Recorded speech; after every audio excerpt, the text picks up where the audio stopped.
Committee on Environment, Natural Resources, and Climate Change, joined with the Committee on Finance, is hereby called to order. Good morning and welcome to this public hearing. I would like to acknowledge the presence of our dear congressmen and women who are the co-author of this and co-sponsor of these bills.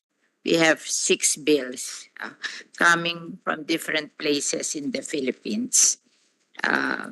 Please, at this point, please allow me to recognize our committee secretary, Eloisa Texon, to acknowledge our resource person and other invited guests.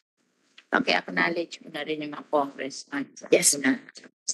Good morning, Madam Chair. For today's public hearing of the Committee on Environment, Natural Resources, and Climate Change, we have the following resource persons. You acknowledge first the congressman. We would like to acknowledge the presence of our congressmen, Representative Romel Rico Angara, Representative Fernando Cabredo, and Representative Blona Labadlabad. Good morning po.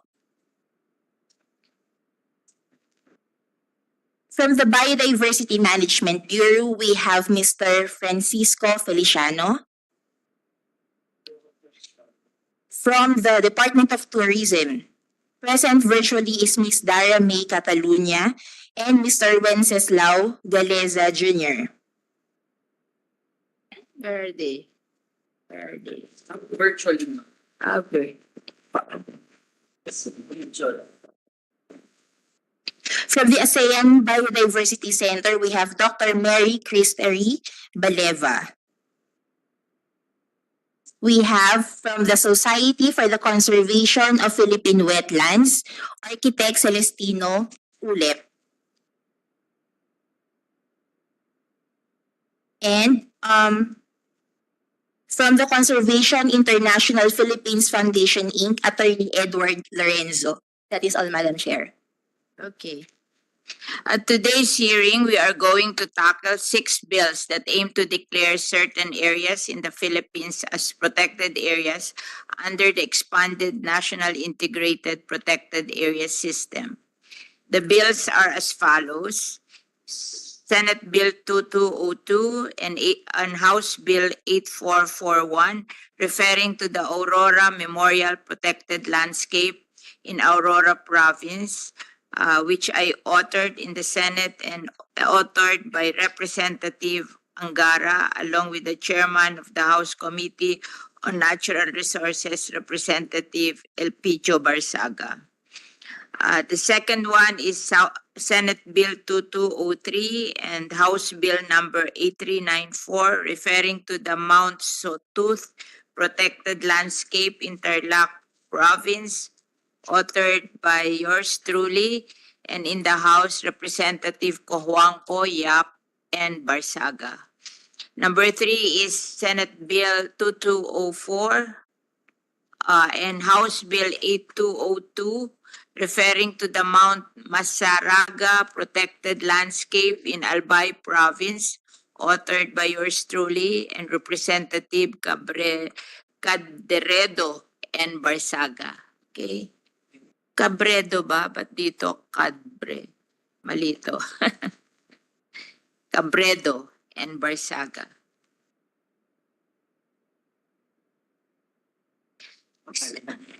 Senate Bill 1690, referring to the Panaon Island Protected Seascape in Southern Leyte Province, which I authored and which is on the second reading in the House of Representatives. And number 5, Senate Bill 2188 and House Bill 8395, referring to the Mount Gutom Protected Landscape in Zamboanga del Norte, authored by yours truly and Representative Labadlabad and Barzaga. And the last one is Senate Bill 2189 and House Bill 8504, referring to the Sultan Naga Dimaporo Protected Landscape and Seascape in Lanao del Norte, authored by yours truly, and Representative City and Khalil Dimaporo and Representative Barzaga. In 2016, when I first assumed the role of the chairperson of the Senate Committee on Environment and Natural Resources, we successfully pushed for the passage of Republic Act 11038, also known as the Expanded National Integrated Protected Area System Act of 2018. This law strengthened the legal framework for establishing, managing, and maintaining all designated protected areas in the country. These are identified as ecologically rich and biologically important public lands that are habitats for rare and threatened species of plants and animals and include the biogeographic ecosystem, whether terrestrial, wetland, or marine. It is of utmost importance for the country to have an integrated and reliable system to effectively manage the protected areas to ensure the sustainability of our biodiversity. This is crucial to secure the perpetual existence of all native plants and animals for the Filipino people of present and future generation. RA 11038 facilitated the legislation of 94 more protected areas in addition to the existing 13 protected areas that were individually legislated under the original NIPAS law or RA 7586. To mention just a few, some of our prominent protected areas that have gained international recognition include the following: 8 ASEAN heritage sites, namely Mount Apo, Mount Kitanglad, Mount Malindang, Mount Hamagitan, Mount Tapuong Hibok-Hibok, Mount Iglit Bako, the Tubataha Reef, and the Agusan Marsh. Plus 4 Ramsar sites of wetlands of international importance, which include Agusan Marsh and Tubataha Reef, also Asian heritage sites, Olango Island, and Las Piñas Parañaque Wetland Park, located in my home city of Las Piñas. Furthermore, the Turtle Island Wildlife Sanctuary is part of the Turtle Island Heritage Protected Area, a transboundary protected area shared by Malaysia and the Philippines. During the previous 18th Congress, under my leadership, our committee was able to legislate 7 more protected area. Mount Pulag Protected Landscape, located in the provinces of Benguet, Ifugao, and Nueva Vizcaya. Banao Protected Landscape in Kalinga, and Tirad Pass Protected Landscape in Ilocos Sur. Mount Arayat Protected Landscape in Pampanga, and Tugmo Natural Biotic Area in Masbate. Sicogon Island Wildlife Sanctuary in Iloilo, Naga Kabasalan Protected Landscape in Zamboanga, Sibugay, and this has increased the country's total number of legislated protected areas to 114, with a total area of 4,432,000 hectares, 984. Okay.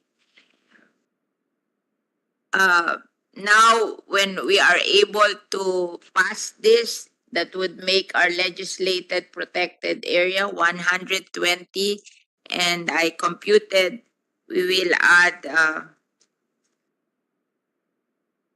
127,000 hectares to our existing hectareage. Okay. Perhaps it would seem that 114 protected areas might already be considered a sizable number, or that 4.4 million hectares represent significant coverage out of the approximately 30 million hectares of the total land area of the Philippines.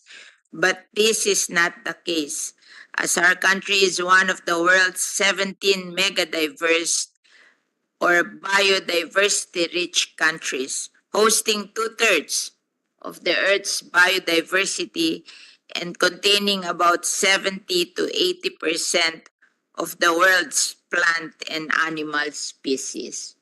So ang sabi nila sa atin, dapat daw maka 9 million hectares tayo, sabi ng international. But I don't think that's possible anymore. Maybe what is achievable will be 6 million, but not 9 million anymore. You see, our country's significant natural attributes carried with them great responsibility upon us. While the Philippines is rich in biodiversity, it is also among the world's biodiversity hotspot. Areas experiencing high rates of habitat degradation and loss. Biodiversity hotspots have lost approximately 86% of their original habitat and are significantly threatened by human exploitation and climate change. Alam nyo, nung last hearing ko sa budget ba yun? About that, ano ba yan, Socorro, we discovered that all protected areas have tenurial contract. So lahat sila pinatiran na sa mga tao and pinasisira sa mga tao. Sabi nila wala daw na walang nakatira. Sabi ko, hoy, yung amin Las Piñas, Parañaque, Wetland Park, walang nakatira. Oh, alam nyo, pag kayo naging protected area for the benefit of the congressman and please tell them to the other congressman na may mga protected area and women. Alam nyo, meron tayong PAMBI, diba? Yung Protected Area Management Board, which is composed of public officials, DNR, and NGOs. So, sila yung magmamanage ng protected area. Why do we have to give it to other people that can abuse the protected area? Bakit hindi na lang tayo ang mag-manage? And ako, ni-require ko ang DNR this year and even last year na yung ating greening program na hindi natin malaman kung saan dinadala, ibigay na lang sa mga protected area para may nagbabantay nung greening natin, di ba? Kasi one of the most asked questions pag nagbo-budget hearing ang DNR is, saan ba tong greening program na to? Oh, and sabi ko sa kanila, ilipat nyo na lang sa mga protected area yung greening program at ibigay nyo na sa mga protected area. At least doon may PAMBI na magbabantay nung ating mga budget na sinasabi nating ibinibigay natin sa mga areas to be protected. Biodiversity hotspots have lost approximately 86% of their original habitat and are significantly threatened by human exploitation and climate change. Hence, merong ang hearing dyan uli nung ano ba yun? Socorro. It's a legislated protected area in Surigao del Norte. Alam mo, tuwan-tuwa nga ako dyan sa ano bang island yon? Siargao. Nagulat ako na pinadeclare ang buong Siargao na legislated protected area. So tuwan-tuwa ako kasi bihira yung ganon, yung ganon na tourism site pa-declare na protected area. So they really wanted to protect Siargao. But ang nakasira, naandun din yung yung Socorro na iniimbestigahan ngayon ng Committee on Public Order. Tapos ni-review namin yon, may tenurial instrument daw kaya nakatira doon.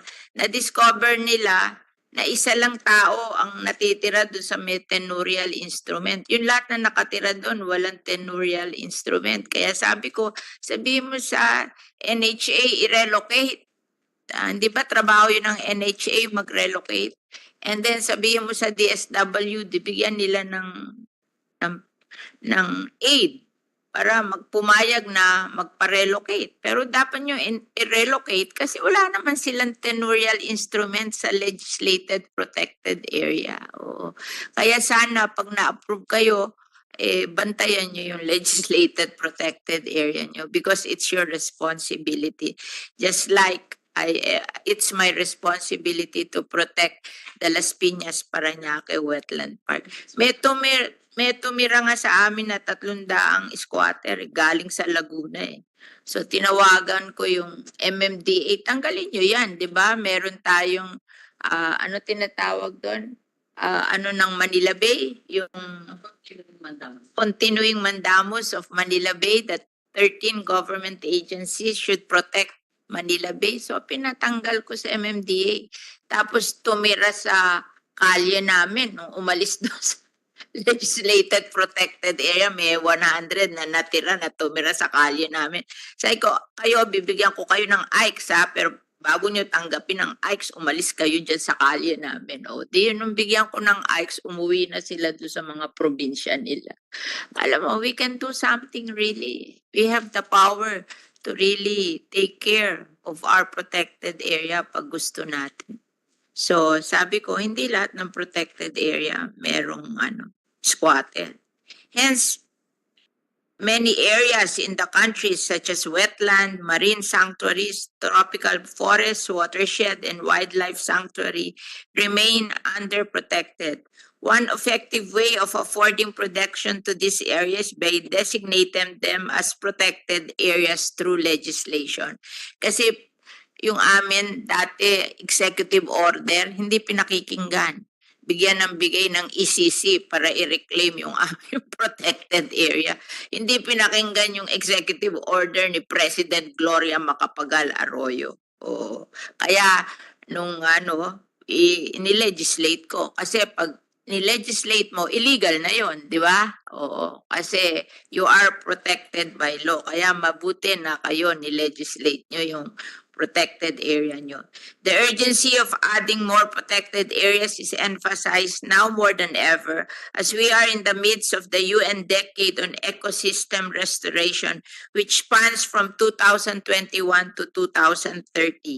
This initiative calls on all nations to massively scale up the restoration of degraded ecosystems for the benefit of the people and nature. Understanding that only through healthy ecosystem can we enhance livelihood, combat climate change, prevent biodiversity collapse, secure food sources, and secure water availability. Yung aming protected area po ay may 35 hectares of mangrove forest. And it's the biggest spawning ground of fishes in Manila Bay. Yung po doon pinapanganak lahat ng fish sa Manila Bay at yun ay nagbibigay ng hanap buhay sa 300,000 fisher folks in Manila Bay. And at the same time, yung aming pong mangrove forest will protect us from typhoon surge. Oo.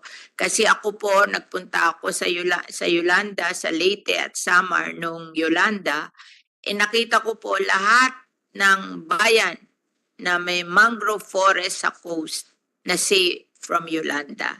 Lahat ng walang mangrove forest sa coast, pumasok yung typhoon surge, paglabas, dala lahat ang bahay, dala lahat ang tao, patay lahat ang taong nakatira doon. Kaya napaka-importante po yung mangrove forest. Kaya kami po, pinoprotektahan namin yung aming mangrove forest. In this context, it is particularly timely to discuss the merit of the bills I have earlier mentioned, which refers to 6 proposed protected areas that are on our agenda in today's committee hearing.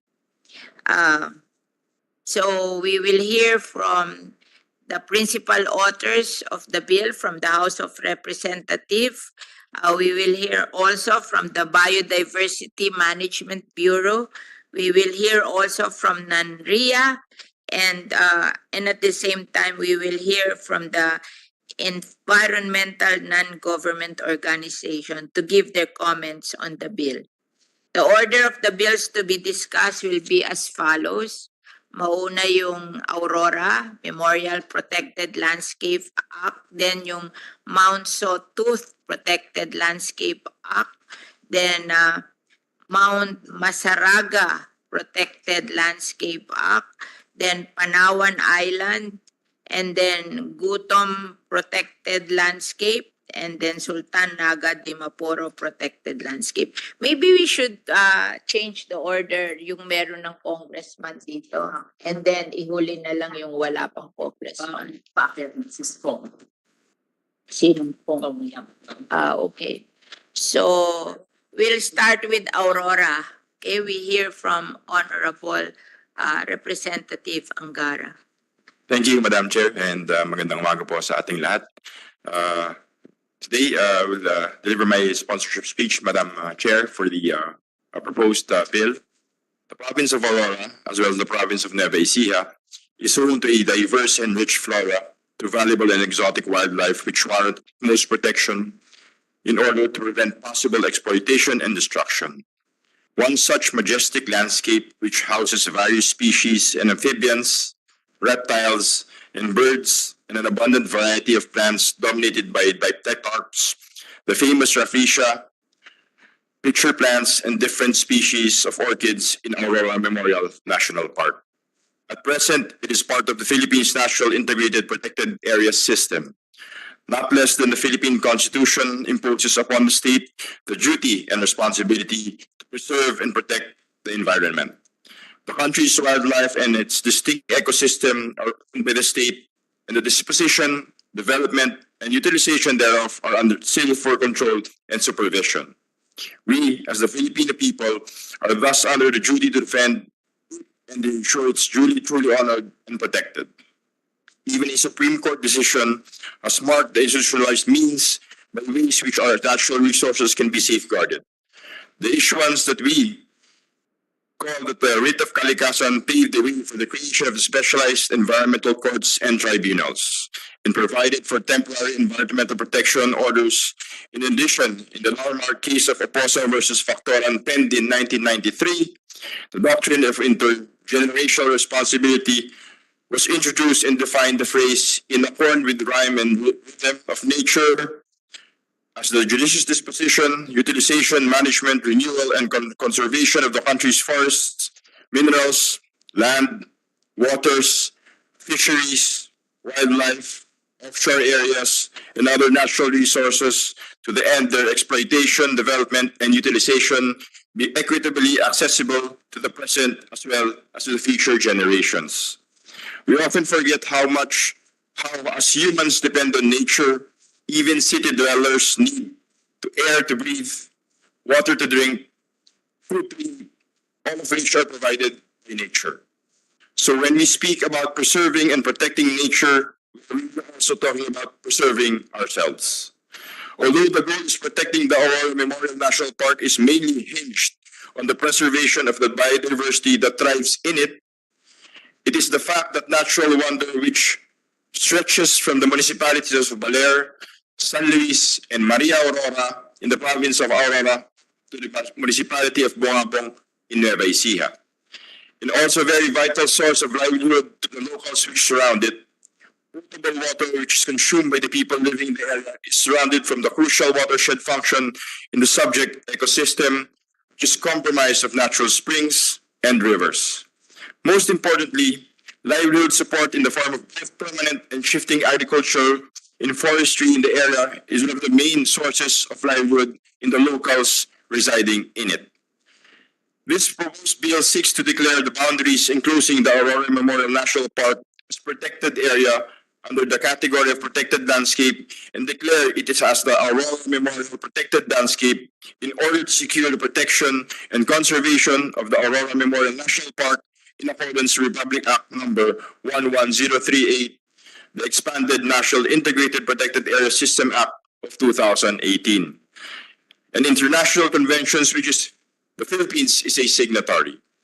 The passage of this bill, Madam Chair, would serve the best interests of the state's conservation efforts to ensure the natural treasures like the Aurora Memorial National Park is protected.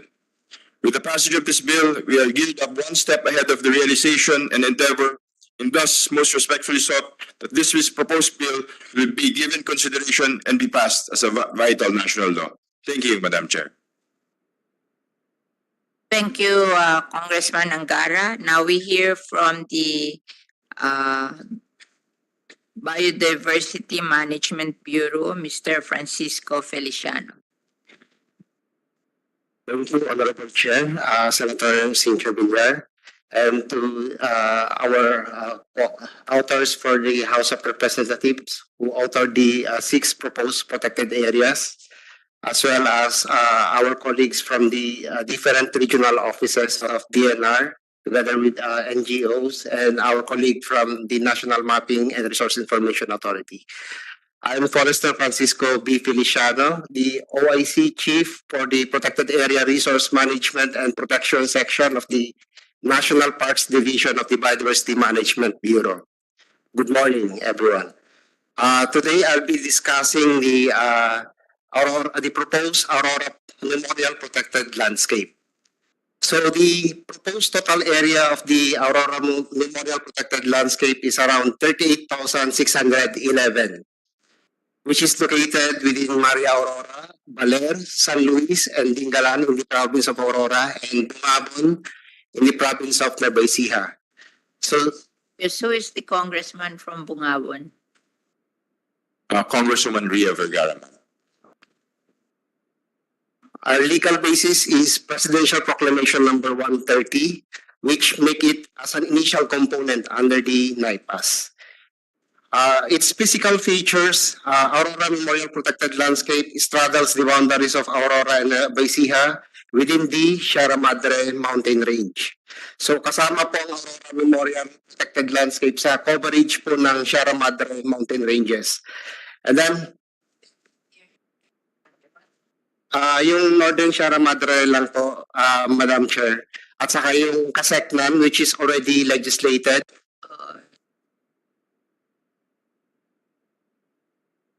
And Isabela. Which is specific legislation siya under RA 7586. And then yung Kaseknan is under INIPAS Act of 2018 na po. And then the land cover is almost 100% closed canopy forest based on satellite images. And then Aurora Memorial National Park has several streams and rivers that eventually drain in the lowlands that serve as water source for farming and other agricultural purposes. So under Proclamation number 130, the total area of Aurora Memorial National Park is only 5,676. And BMB is very glad no, na nag-expand siya into 38,611. Later on, as we go along with the presentation, you could see kung bakit siya nag-expand yung boundary po niya. And it's very justifiable po na talaga siyang i-expand yung boundary ng proposed Aurora Memorial Protected Landscape. So in terms of flora, there are more than 220 species of plants belonging to about 90 families of plants found in the area. So try to imagine na kung gaano ka-diverse yung kanyang flora. And then of course, we have important hardwoods endemic to the country such as Shorea giso, which is under lahat po yan sa family ng mga dipterocarp species, which is one of the premium tree species po natin sa Pilipinas.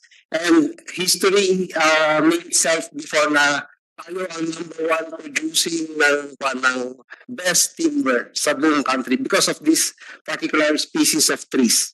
Now yung ating dipterocarp species, which is also abundant in Aurora Memorial Protected Landscape. Protect them if they are used for lumber. You regrow? You plant again? No, ma'am. Actually, it's a good thing Aurora Memorial National Park is an initial component under the NIPAS. May established na po siya na Protected Area Management Board as what you have mentioned a while ago, Honorable Chair. So protected na po siya And at Does the, not cut the tree. yes, ma'am.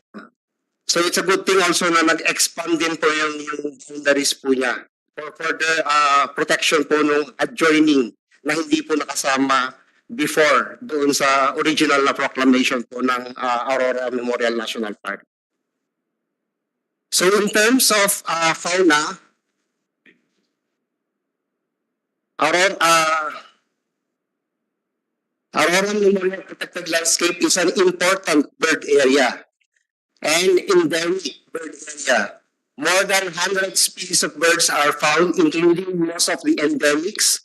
This include the Pitucada jeffrey of the Philippine region, and then some of siguro ko na lang po different species no, which is all included under the IUCN na threatened and vulnerable na po yung kanilang classification in terms doon sa IUCN na red list po natin. So these are some of the photo documents po na nag-gather po ng ating field officers during their assessment. Kung bakit din in-expand din nila yung boundary ng ating proposed protected area. Of course, siguro it's also good to note now na ang proposed Aurora Memorial Protected Landscape has 6 covariants. Showed that the eagles choose forest for the characteristics, and if we check the Samar and Mindanao, no, kasi ang buong akala natin sa Mindanao lang ang Philippine Eagle or sa Samar lang, which is doon una natagpuan ang Philippine Eagle. Hindi nila alam na meron din tayo dito sa Luzon. Take note, Region 8, no? Mindanao region. Meron din tayo dito sa Luzon. May pagmamalaki na Philippine Eagle. And it stretches the whole of the mountain range of Sierra Madre. And it's a good thing na our protected landscape is covered by that mountain range. So with this characteristics, and if we check the Samar and Mindanao data, these forests have the same characteristics that eagles prefer. Now, we are then able to extrapolate or estimate and identify the similar habitats in Leyte, Samar, and Luzon. So Dr. Sultan's model identified these areas to estimate the area of habitat used by the birds by knowing how much was the suitable habitat needed by the eagles. So, ang consideration po dito is anim po na covariants no, na existing po sa Aurora Memorial Protected Landscape. So we have yung biomass, leaf and canopy biomass, old growth biomass, evergreen forest land cover, leaf area index or multiple layered canopy, and most of all yung human footprint index. So as we all know, ayaw masyado ng Philippine Eagle ng disturbance, which is, I think Aurora Memorial Protected Landscape is hindi siya talaga disturbed, no? In terms of human intervention. So ito po yung lang po ito kahapon ng aming field office from Aurora. Ito po yung confirmed na nesting sites po ng ating Philippine Eagle within the Aurora Memorial Protected Landscape. So we have 3 confirmed nesting sites. And taking into consideration na ang Philippine Eagle is very loyal yan at meticulous yan sa pagpili ng mga nesting sites nila. Particularly yung mga may certain height ng puno lang na pinipili nila for its nesting site. So as you could see po dito sa presentation, may 3 po tayong nesting sites na confirmed based dun sa assessment ng ating field offices.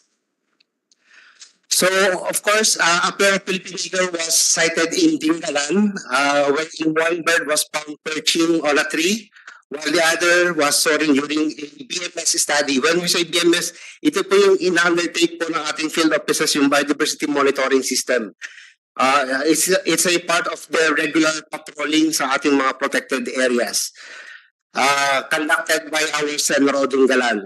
And of course, in 2014, a young bird was also sighted in Mount Mingan, Gapaldon, Nebasia, by a group of Filipino scientists while resting below a tree.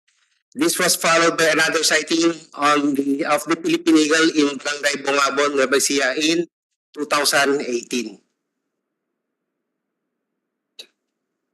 sorry.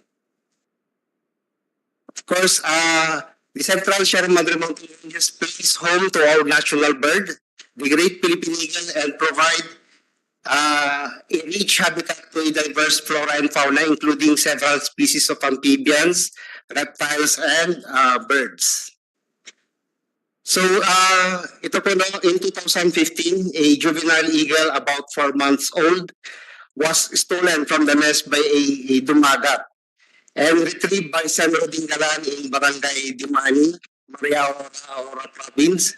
So the parents of the young bird were then sighted in 2017 soaring over the nesting tree.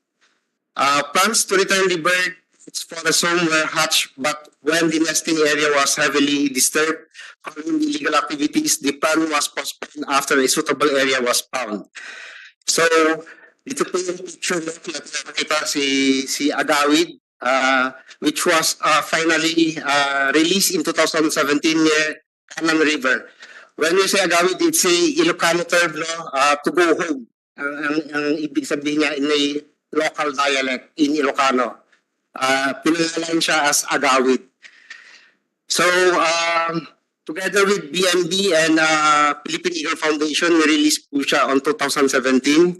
She stayed close to human settlement and was found captured again in 2018 and further released second time shortly. So far, nakikoordinate ako sa Wildlife Resource Division namin kung ano yung latest update po sa kanya. So far, wala pa pong recent sightings po sa kanya kung hindi pa ba siya nahuhuli o nababaril ng mga local communities adjacent to the proposed protected area. We just do hope na magbibreed na sana po siya no, at this point in time. Well, so reasons for the establishment as a protected area. So of course, first is the habitat to threatened flora and fauna species, most notably the Philippine eagle, which is evident enough as what I've shown the previous first few slides. Source of farmland irrigation in Nueva Ecija, including the towns of San Luis, Maria Aurora, and Villar in Aurora. And the improved highway traversing the area attract immigration of occupants and the associated threats to wild flora and fauna. I think, Honorable Chair, this is all for the proposed Aurora Memorial Protected Landscape. Thank you very much.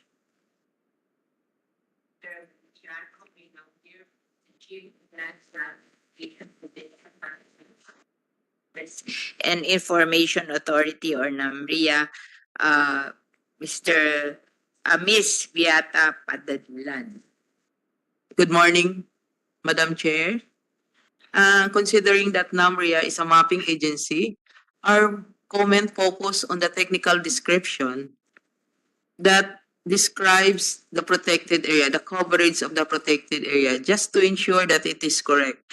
So for the case of Aurora Memorial Protected Landscape, the technical descriptions are found correct in terms of its general location, total area, compliant with the PRS 92, and the standard bearing distance format. So therefore, NAMRIA supports the enactment of the bill into law. Thank you, Your Honor. Thank you, Ms. Batadlan. We will hear from the NGO later on after we have discussed all the protected areas. We will go now to the next one, the Mount Sawtooth Protected Landscape from Tarlac. And we recognize the representative from Tarlac. We wish to recognize Representative Christian Yap. Okay, thank you.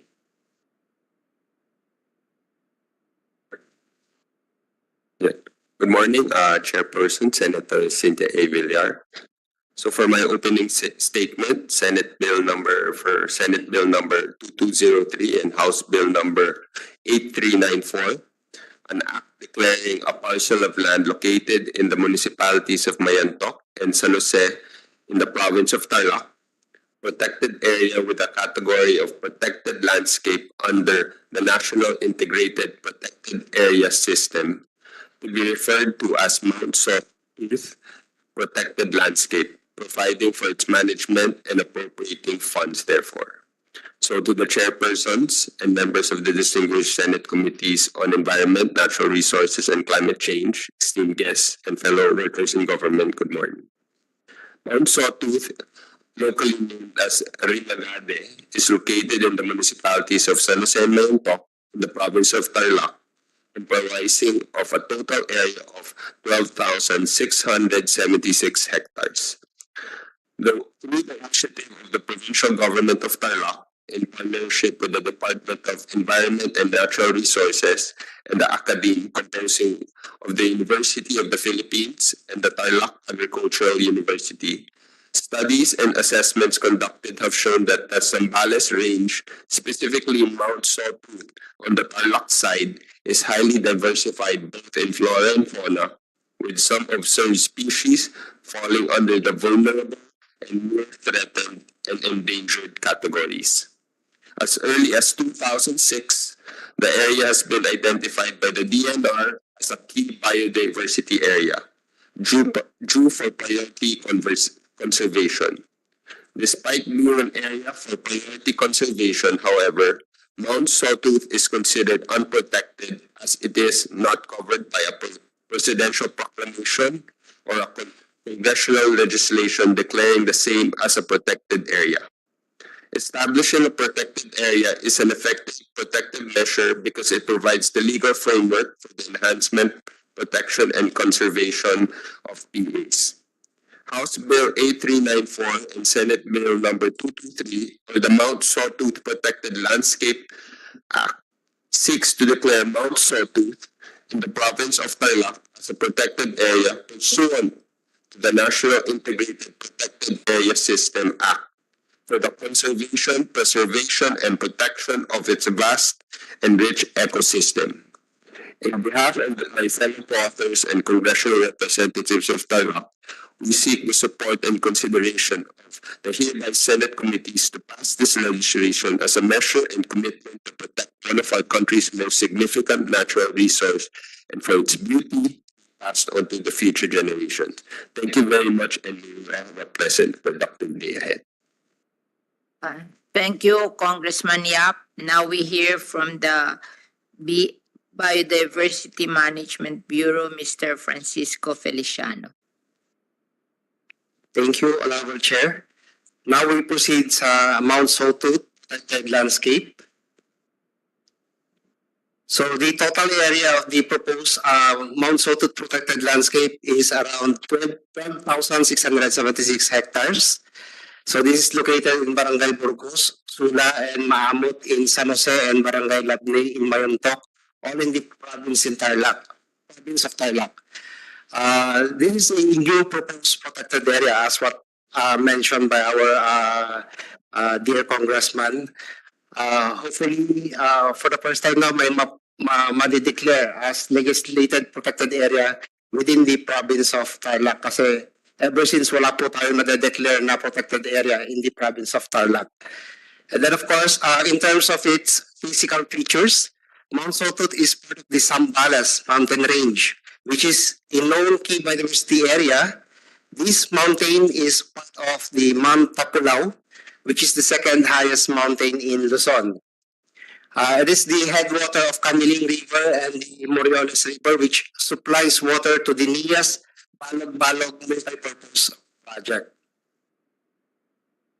So, Mount Sawtooth Protected Landscape is notable also in terms of its floral composition. So we have here yung mga endangered na dipterocarp species. Same thing with that of sa Aurora Memorial Protected Landscape. And then of course, notable din sa proposed Mount Sawtooth Protected Landscape is yung kanyang diversity in terms of its fauna.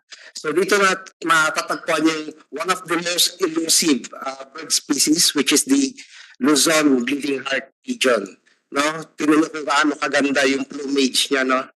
And then of course, the northern rufous hornbill na dito lang matatagpuan sa within the mountain range of Mount Sawtooth Protected Landscape. So there are some other fauna species na categorize siya under IUCN as listed under threatened category or vulnerable. So reasons for establishment as a protected area. So the establishment of Mount Sawtooth as a conservation area is significant as there are no conservation areas in the province of Tarlac that will complement the other conservation areas in nearby provinces. I believe sa adjacent po niya sa Zambales, which doon po yung Mount Tapulaw, dineclare po yan as local conservation area ng LGU as an immediate effort nila for protecting.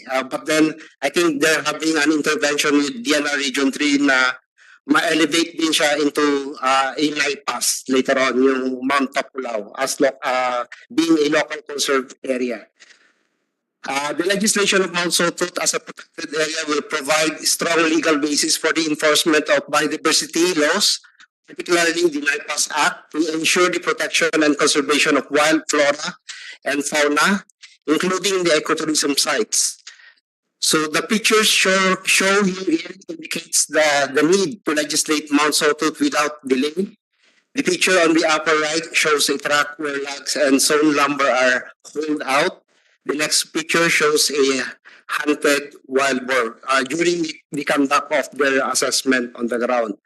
Actually, Honorable Chair, no, I alone had experience during our yung mga capacitation namin during sa mga field counterparts namin. No, one of our projects has introduced an application, yung Earth Ranger, as part of enhancing our biodiversity monitoring system. One of our pilot site at that time is Mount Tapulaw. Doon namin talaga na-encounter na talagang prominent ang hunting. It's a good thing na yung patrolling namin at that time, nabulabog namin yung mga hunters na nandun din sila sa ilalim na kung saan nag-perch yung ating mga hornbills. Now try to imagine kung wala rin tayong visibility on the ground from time to time within our proposed protected area or yung mga existing protected areas natin. So yun po, I think in the case of Mount Sawtooth, I think we see the urgency like our Honorable Congressman has mentioned a while ago na kailangan po talaga siyang ma-legislate the soonest possible. That's all, Honorable Chair. Thank you.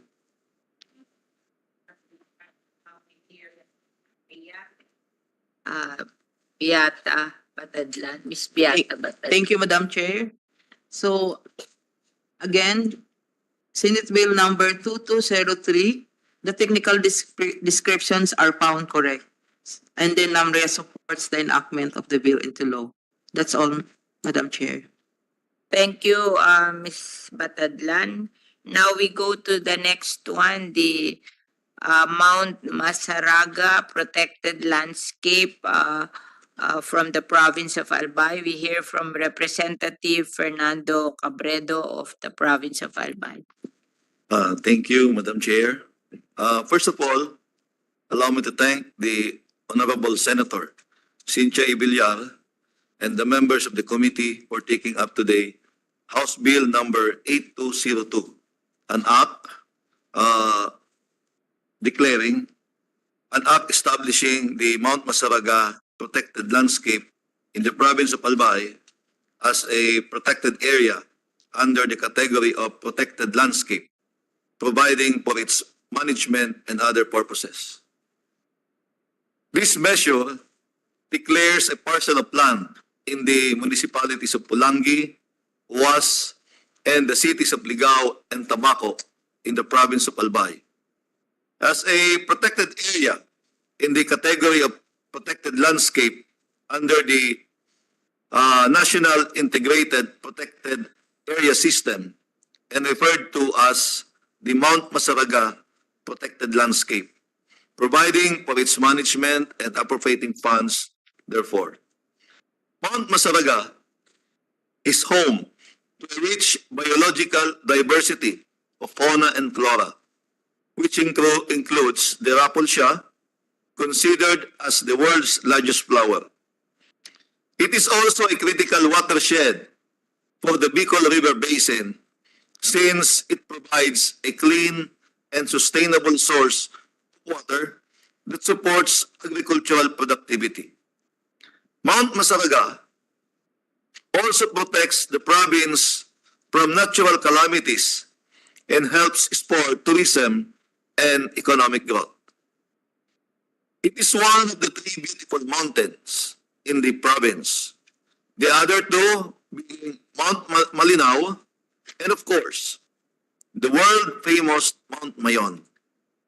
Although Mount Masaraga has been said to be a stratovolcano, no historical record of eruption was documented. Tectonically, it is part of the Bicol volcanic chain of volcanoes and part of the Pacific Ring of Fire. This bill will effectively expand the coverage of the existing Mount Masaraga watershed forest reserve, which conserves the mountain as a source of water only for irrigation, domestic use, and other forestry purposes. When enacted into law, this bill will protect Mount Masaraga from future exploitations and devastations such as kaingin, illegal logging, and the like, and will also preserve its unspoiled beauty and safeguard all its plants and wildlife. Again, Madam Chair, thank you so much. Congressman Cabredo. We now hear from BMB, Mr. Feliciano. Thank you, Honorable Chair. So from Region 3, we will proceed to Region 5. So for the proposed Mount Masaraga protected landscape, so the total area is around 840.81 hectares, located in the municipalities of Pulangi and Owas and cities of Ligao and Tabaco, all in the province of Albay. Its legal basis is Presidential Proclamation number 84, series of 1992. Actually, our DNI Region 5 treat this as an initial component. However, parang mas nila na even though watershed yung pagkakaproclaim sa kanya, under dapat po siya sa forestry, but then they treat it as an initial component kasi mas maganda daw ang management regime ng LIPAS according to them. So that's why they pushed for its eventual legislation under the LIPAS. For its physical features, the most prominent peak of Mount Masaraga is at 1,328 meters above sea level, and the lowest peak is at 100 meters above sea level. Mount Masaraga is comprised of around 83.33% of closed forest and identified to have a geological classification of Masaraga volcanics. Masaraga volcanics includes the lava flows, pyroclastics, flow deposits, and other volcanic tephra ejected from both the young Masaraga and old Masaraga volcanoes. It has 27 identified natural springs within and adjacent the area. 4 major rivers, the Magkasili River in Balogo, Owas, Tugawe River in Balinat, Pulangi, Magsagaw River in Mansuga, Pulangi, and Karamuan River in Oras, Tabaco City, and 9 identified falls within and adjacent the protected area. Try to imagine kung gaano ka-endowed itong ating Mount Masaraga in terms of river tributaries at saka mga waterfalls. So in terms of flora, we have 74 flora species recorded. So we have around 4 of which are critically endangered species, and then 5 of which are endangered species. 17 are vulnerable species. What is the difference between critically endangered and endangered? In terms of their quantity in the wild, Honorable Chair, when we say critically endangered, ito yung kasing totally malapit na siyang maubos. Apo. So may certain numbers po siya na mag-qualify para ma-designate siya or ma-qualify siya into a critically to endangered. You classify the Philippine duck critically or in I think it's endangered, Honorable Chair. Kasi all throughout Philippines naman meron po tayong Philippine duck. Kasi mga migratory birds po yung mga yan in the Philippines. And I believe one of their resting sites is the Las Piñas Parañaque wetland.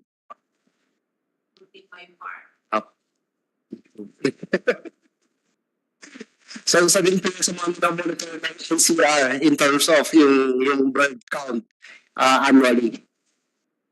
And then of course we have 8 other threatened species. Among them is yung catmon. If you're familiar with the catmon, no, yung puti po yung bulaklak niya tapos nakakain po yung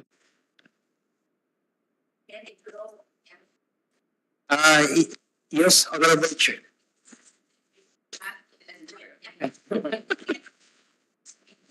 We could try, Honorable Chair, kasi at Ninoy Aquino Parks Wildlife Center, we have introduced some native species that are not present in Ninoy, and fortunately, Catmon tribe at Ninoy Aquino Parks Wildlife Center. a flower garden? Maybe you can give me some so I can try it. We could request seedlings, Honorable Chair, from other protected areas. So these are some of the documentations. As what have mentioned, Honorable Congressman mentioned a while ago, the largest flower, the Persia, at the upper left side. So, of course, yung isa sa mga sa mga plantito, yung hulga at saka mga begonias po natin.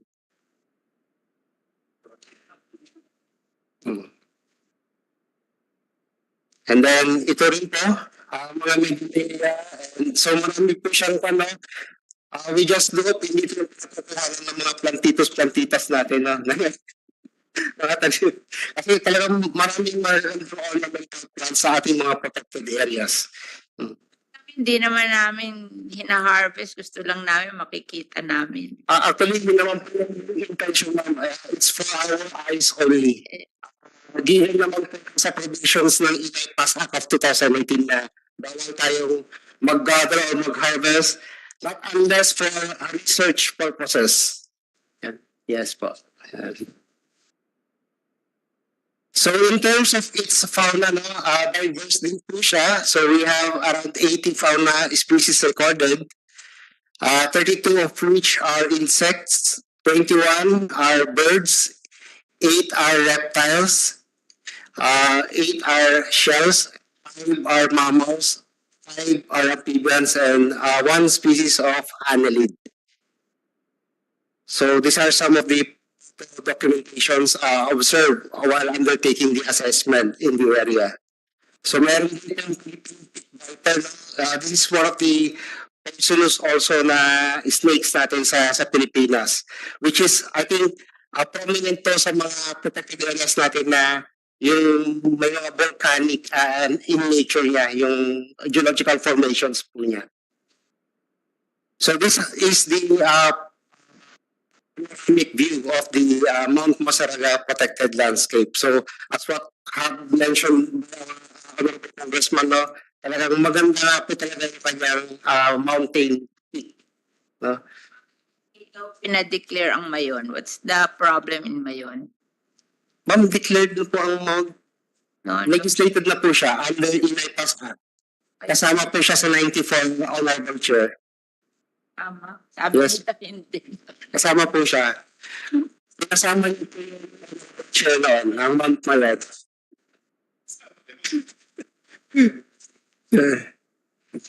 So, reasons for establishment as a protected area, of course, habitat to threatened flora and fauna species, serves as an important watershed, headwater that caters to Kinali's watershed on the western side, covering the vast agricultural plains and other economic areas of Ligao and Tabaco City and the municipalities of Palangi, Owas, Libon, and Malinaw.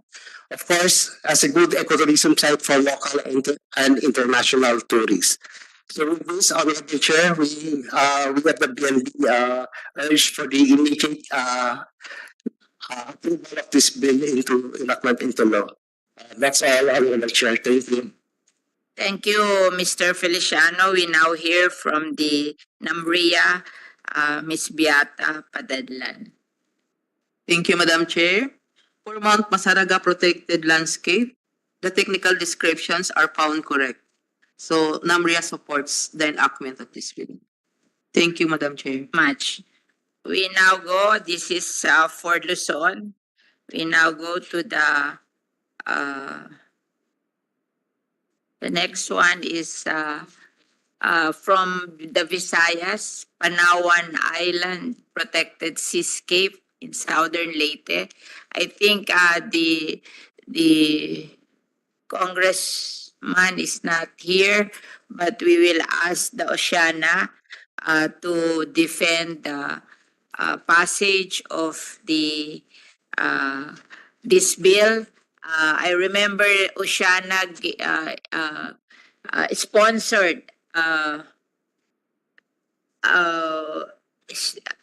an exhibit here in the Senate, and for the first time we saw the underground river of Mount Panaon, and it's so beautiful. So we now recognize Attorney Ramos of Oceana to sponsor the bill. Good morning, and thank you, Madam Chair. We are indeed honored to be able to present this in the absence of Congressman Yap and Congresswoman Mercado, who are the principal authors at the House of Representatives for the declaration of Panaon Island as a protected seascape under the Expanded National Integrated Protected Area System Act. We fully support the Senate bill introduced by Senator Cynthia Villar, declaring Panaon Island and surrounding areas in the province of Southern Leyte as a protected seascape pursuant to Republic Act 11038. We strongly recommend the passage of the bill for the following reasons. Panaon Island is one of the 50 globally identified priority reefs. This means that it's one of the reefs globally identified by scientists as climate resilient. In the absence of other impacts, they have a higher chance of surviving the negative impacts of climate change compared to other sites. Urgent protection of Panaon Island's coral reef is required. Countrywide assessment of coral reef shows that Panaon Island stands out as a pocket of hard coral sanctuary where conditions remain favorable for coral reef growth and overall development. Second, Panaon Island's marine ecosystems are biodiverse but are threatened. In 2020, Oceana, in partnership with the province of Southern Leyte, Southern Leyte State University, University of the Philippines, and the 4 municipalities of Panaon Island and the province, organized an expedition around the island to assess its coastal habitats and fish communities. Our studies show that coral reefs around the island have some of the highest live hard coral cover in the country, with greater than 44% hard coral cover, while none were found to have less than 22% hard coral cover. This is indeed a rarity in the country. Third, Panaon Island reefs are environmentally critical areas. Panaon Island's fringing reefs are known to have high coral reef diversity, and estimated hard coral cover exceeded the national and regional average. In the foreshore area of the island, 41% of the coral reefs surveyed, which is 11 of 27, were estimated to have greater than 50% hard coral cover. Under the conditions provided in Proclamation 2146, series of 1981, in relation to Presidential Decree 1596, otherwise known as the Philippine Environmental Impact Statement System Act, this can be considered as environmentally critical areas. And Panaon Island is home to threatened species. It is home to 18 species that are listed as conservation dependent, near threatened, vulnerable, endangered, and critically endangered, under the IUCN Red List of threatened species, which includes whale sharks, endangered, green sea turtle, endangered, and hawksbill turtle, critically endangered. And finally, protecting Panaon Island Seascape will contribute to fulfilling our country's Philippine Development Plan and international commitments. The Philippine Development Plan aims to strengthen conservation, protection, and management of natural resources to ensure food security, bolster ecotourism, and enhance climate resilience. In addition, we are a signatory to several international multilateral agreements aimed at conserving our ocean and its biodiversity, such as the Kunming-Montreal Global Biodiversity Framework.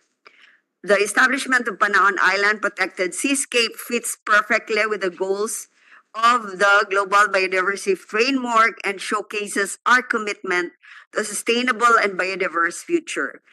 Panaon Island is among those declared as a priority area for conservation and protection by the Department of Environment and Natural Resources Biodiversity Management Bureau, in line with the target to halt biodiversity loss and the critical need to protect 30% of our land and oceans by 2030.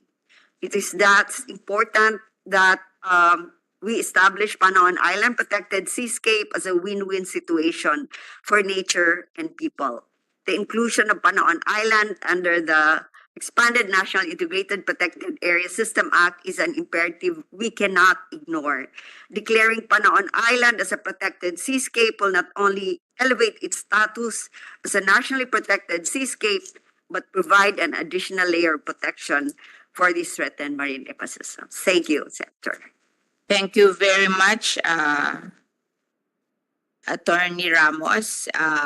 That's what I said before, that we are expected to legislate 30% of our area. That's why the expectation is 9 million. Oh, that's 30% of 30 million hectares of the Philippines. But I guess that's impossible already. So we might be happy to legislate around 6 million hectares. Anyway, we acknowledge the presence of Senator Francis Tolentino to provide us the quorum, and we acknowledge the presence of Representative C.T. Amina Dimaporo of the 2nd District of Lanao del Norte. Senator Francis, we are passing 6 bills from different 6 provinces of the Philippines to be declared as protected area, and they have passed the House of Representatives except for what do you call this, Panaon Island, which is on 2nd reading in the House of Representatives. Maybe you would want to say something, Senator Tolentino. Thank you, Madam Chair. I am just browsing the salient provisions of the various measures before this committee, but one question that probably would edify this representation is siguro dito na sa Panaon Island. I'm in full support, ma'am. Isang tanong ko lang, and this probably would be, the question would probably be reflective of the other areas soon to be declared as protected areas. Attorney Ramos, can you address this? Partially, I heard Panaon Island, the protected island, Panaon Island Protected Seascape. Once approved, and in the near future, 5 years, 10 years, this is Southern Leyte, and other areas as well. In the near future, 5 years, 10 years, 15 years, if national security demands, can this be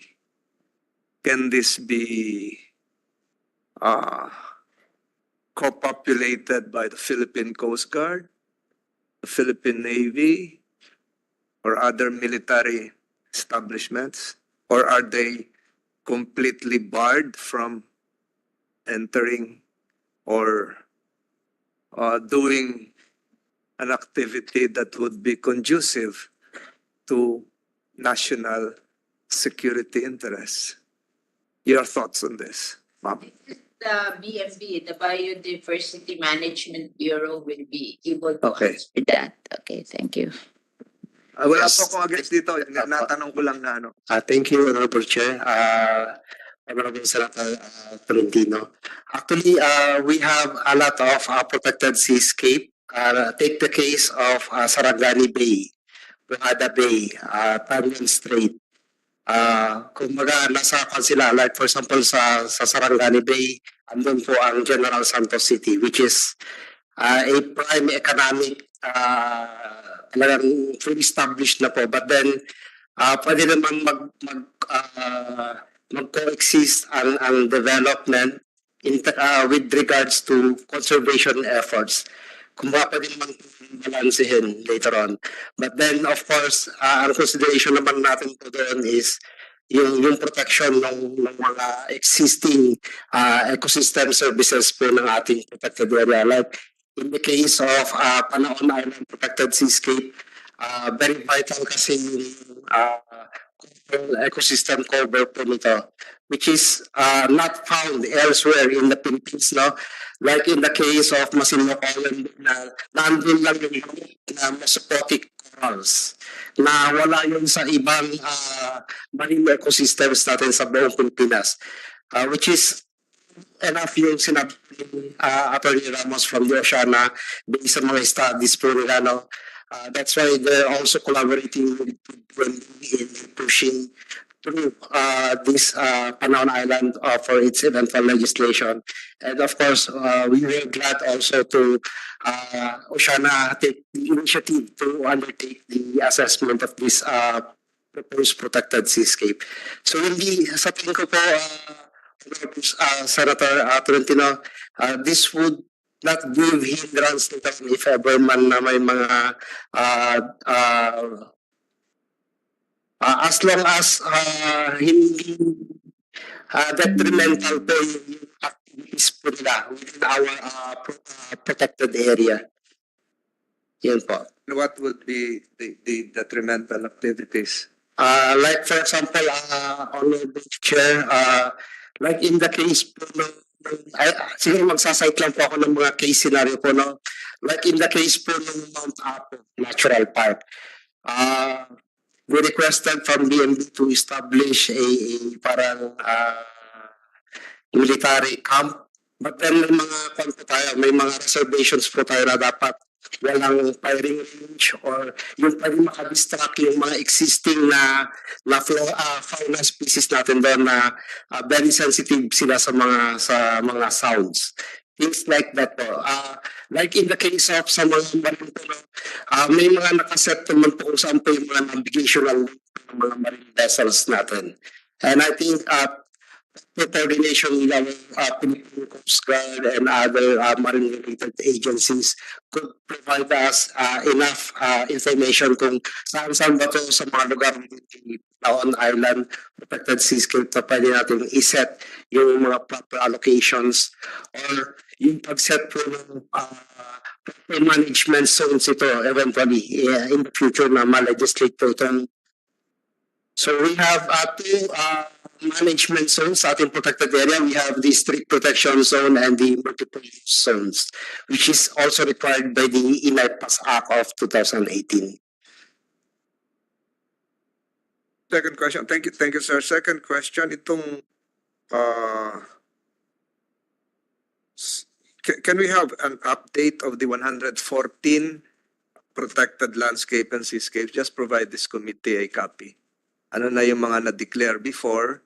What's the latest?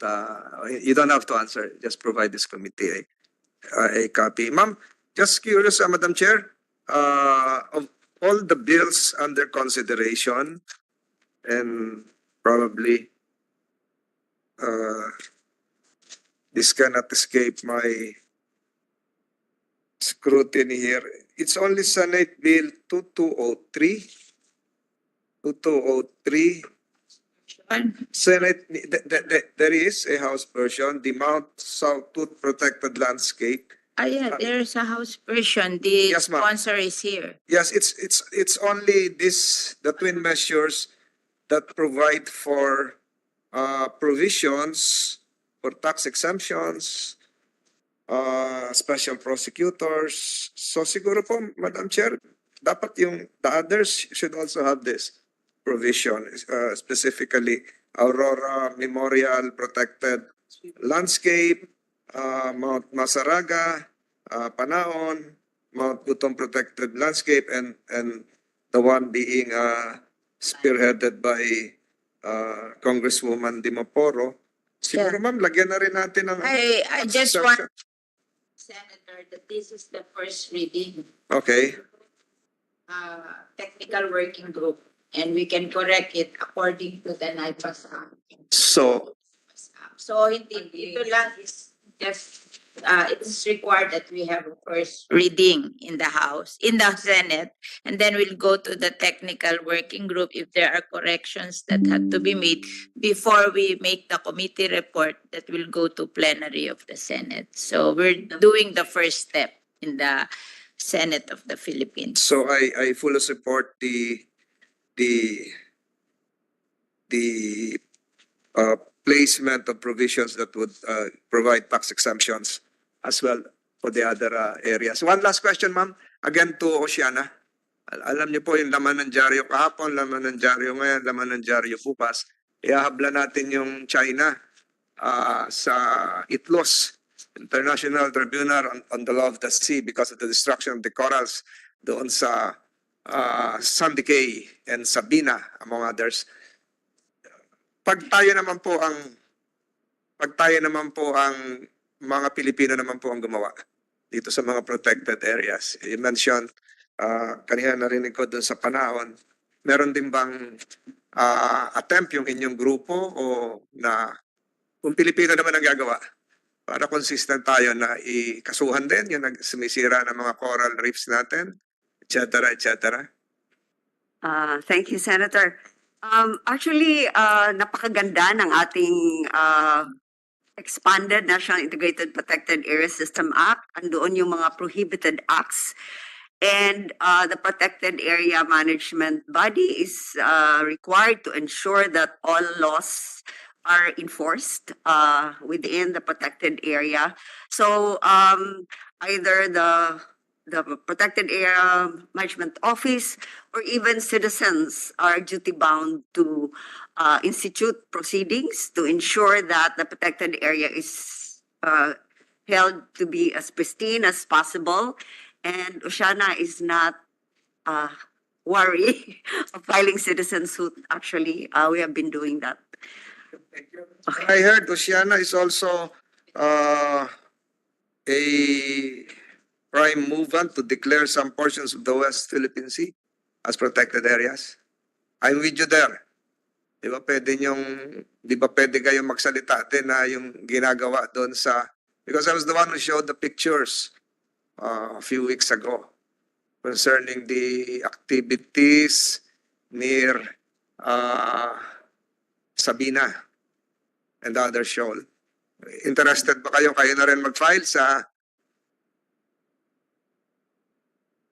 I know Tony Oposa is into this, and this has long been his dream, in fact, to make that area as protected. And this should have been done a long time ago, but we have enough data to show that it's so important to protect that part. So we support po, initiatives to really ensure that our ocean and marine resources remain healthy. And of course, coastal communities, which depend largely on a healthy ocean, should be taken into consideration. So I hope you join the Department of Justice as well as the Office of the Solicitor General in pursuing a case against those responsible for the degradation of Sabina Shoal and the others, mischief included. I'm sure po marami pong susuporta dyan sa step na yan. It's a way of asserting our sovereignty. Thank you, ma'am.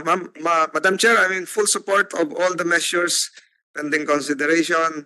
House Bill 8441, House Bill 8394, House Bill 8202, House Bill, the Panaon Island Protected Seascape, House Bill 8395, House Bill 8504, and may I be given the privilege to be a co-author of Senate Bill 2189, sponsored by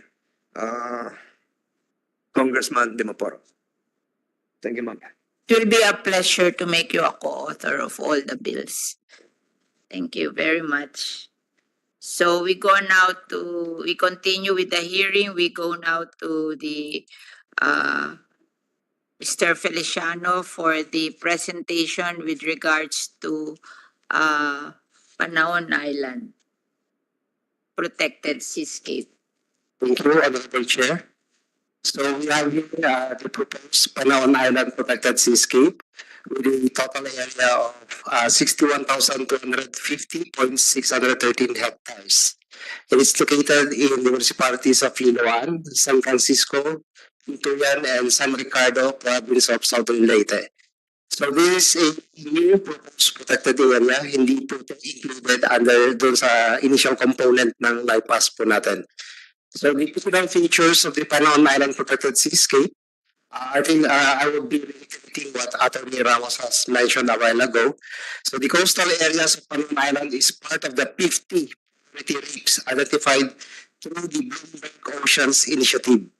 These are 50 regions all over the world called bioclimatic units, and based on several criteria, reefs in these units were identified to highly likely survive the devastating impacts of climate change, according to Villar et al. Of 2018, and thus protection of these reefs needs to be prioritized. So its biological significance, the Panaon Island Protected Seascape is home to 62 genera of hard corals. So try to imagine kung gaano karami, no? Mahirap mag-protect at magparami ng ganitong genera ng coral species. High beach diversity, 127 species, including 155 commercially important and 23 reef fish indicators of health. So high percent cover of live hard corals during the 2020 survey. High diversity of marine wildlife like sea turtles, whale sharks, dolphins, and sharks. Migratory corridor for the sharks. 18 species of various flora and fauna are categorized as either near threatened, vulnerable, endangered, or critically endangered under the IUCN Red List of Threatened Species. 19 mangrove species, including 2 species listed as near threatened and vulnerable under the IUCN Red List. 8 species of sea grasses. Of course, this is also including resting and breeding sites for many marine animals. In terms of its socio-cultural significance, so the Panaon Island Protected Seascape has potential for diving sites for snorkeling and whale shark interaction, tourism, and then for religious for possession, and then fishing and gaming. So I think these are some of the photo documentations. I'll not be mentioning my specific names. I think Attorney Ramos has mentioned a while ago yung mga specifics. Yes. Madam Chair, John, is this near Limasawa? Is this near Limasawa? Sawa Island.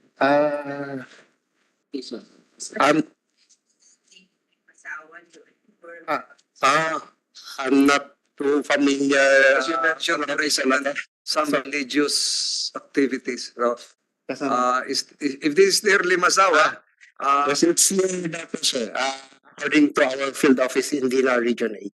it has a great potential for religious tourism because the first mass was held in Limasawa. March 1521? March 16. Tama na po, Senator. 1521 yan. Still 15. Was not yet born then. Thank you. Thank you, Senator. And to ask question kasi it's a seascape. Have you made the study of the Verde Island Passage? Actually, Chair, I believe naka-agenda po sana po siya, no? But then through our discussion with our COMSEC, kasi ongoing pa po yung consolidation po ng mga assessments po from different regions. Kasi we know for the fact na Vergara Island Passage will traverse regions. It's for Calabarzon and Mimaropa region. So we have, kasi BMD po ang nag-ng assessment po niya. I think proceed to together with our field counterparts of Mimaropa and Calabarzon this November po. Kasi minimension sa akin ni attorney Oposa na the underground daw ng Verde Island Passage is the best in the world, yung biodiversity. So even if we have not passed it as a protected area, I'm just curious about some report like this. Maybe Oceana can help, diba? Para makita lang natin. I'm just interested kasi some of the private sectors are really lobbying for it to be declared as a protected area. But unfortunately, to be declared as a protected area, there should be a counterpart bill in the House. I cannot do it alone. We are bicameral, so there should be a local bill in the House that provided for that.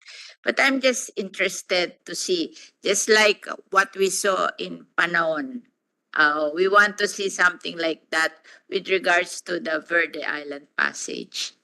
So the West Philippine Sea, yung sinasabi nila na dinestroy daw ng mga Chinese yung mga corals doon. Maybe you can make a study and show us. Para we will understand better, di ba? Madam Chair, ano to Biodiversity Management Bureau? Perhaps we'll be asking your inputs likewise because we're currently, and also Oceana, we're currently crafting the archipelagic sea lanes.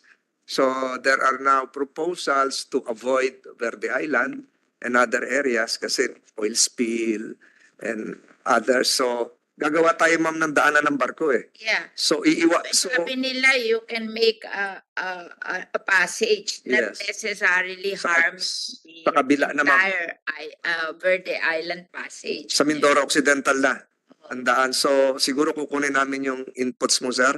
Kasi yung archipelagic sea lanes, yun yung magiging parang EDSA carousel natin ng mga barko.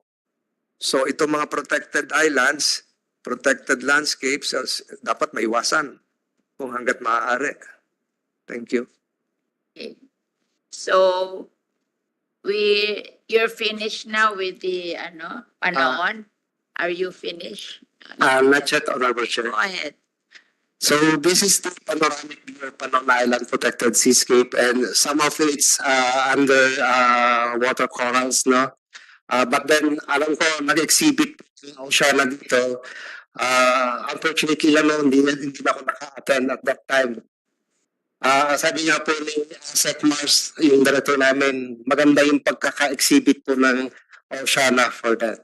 So we are looking to Oceana in showcasing.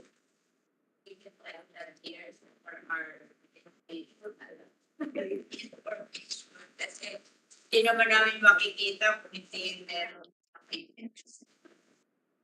So the reasons for establishment as a protected area, so the marine waters surrounding Panaon Island have a good to excellent coral cover, now considered a rarity in the country. So totoo naman po ito, no? Kasi ito na yung matagal natin na-aspire na umabot sa condition ng mga coral cover natin. And now consider it has diverse marine life and abundance of commercially important fish species, but are threatened with pollution, destructive fishing activities, small-scale mining aside from natural hazards. So the inclusion of Panaon Island in coverage of NIPAS will ensure that the sustainable management of the island will be facilitated, which will help safeguard the good to excellent traits of the island that contribute to the livelihood of Southern Leyte and its adjacent waters. It will create an opportunity for long-term, holistic, sustainable, convergent, and balanced action towards absolute protection of the natural gems of Panaon and its people. So that's it, Honorable Chair. Thank you. Thank you very much. Now we hear from the NAMRIA, uh, uh, Miss Abiata Padadlan. Thank you, Madam Chair. We reviewed the technical description of Senate Bill number 1690 and unfortunately, we found minor errors. However, we already submitted the corrected technical description based on House Bill number 6677 last May 2023 to your office, Madam Chair. Last May 2023, the corrected technical description. So our recommendation is to adopt the House Bill of number. Technical Working Group. Yes, I understand. Thank you, Your Honor. Okay. We go now to the lahat sila Senator Francis left because they will attend the yung Socorro. Lahat sila natutuwa sa Socorro. Anyway, that's good for us also because that Socorro is a legislated protected area. Anyway, we'll go to the next protected landscape. This is Mount Gutom. We recognize the representative from the 2nd District of Zamboanga del Norte, Representative Labadlabad. Thank you, Honorable Chair, Senator Cynthia Villar.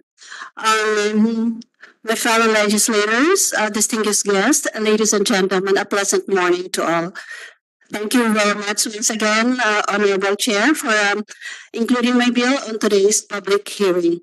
I am honored to sponsor House Bill number 8395, which seeks to declare a parcel of land located in the municipalities of President Manuel Rojas, Katipunan, and Cheyenne in the province of Zamboanga del Norte, a protected area with a category of protected landscape under the National Integrated Protected Area System, to be referred to as the Mount Gutom Protected Landscape, providing for its management and appropriating funds thereof. Therefore, the Mount Gutom Protected Area landscape is one of the remaining natural forest and serves as a source of domestic water supply for various municipalities in the province of Zamboanga del Norte, and is significantly one of the important watershed in the province that is home to different species and flora and fauna.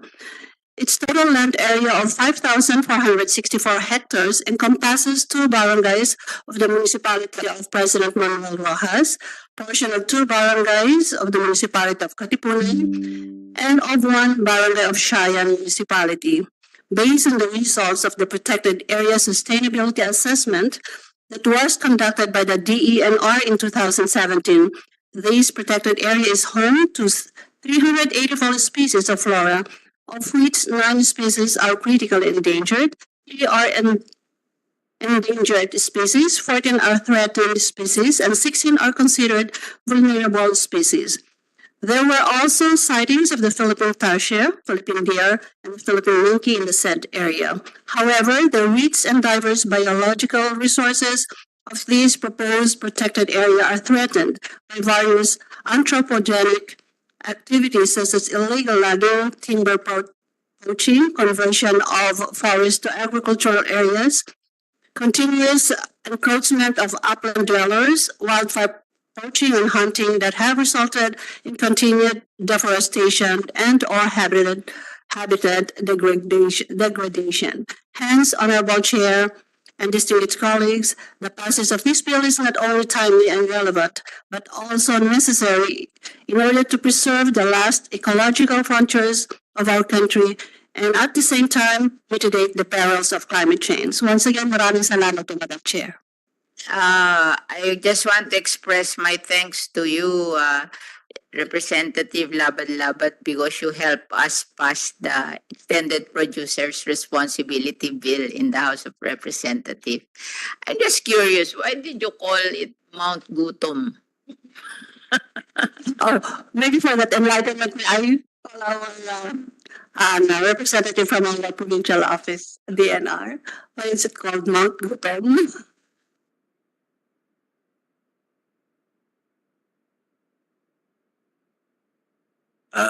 Good morning, Madam Chair. Good morning, the representative of the House of Congress, our colleagues, the Conservation Group. Actually, ma'am, sa totoo lang, medyo nagre-research pa rin po kami kung bakit nabigyan ng pangalan ganon. We already asked the native of the communities that surrounds the Mount Gutom kung saan ba talaga.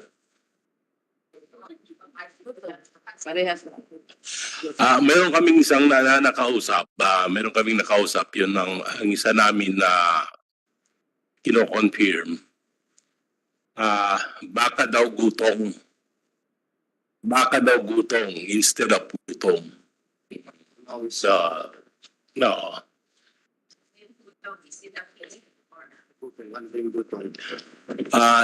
Yun po yung nabanggit ng mga researcher namin nung nagtatanong-tanong sila sa mga communities, especially yung mga native na naninirahan that surrounds the Mount Gutom.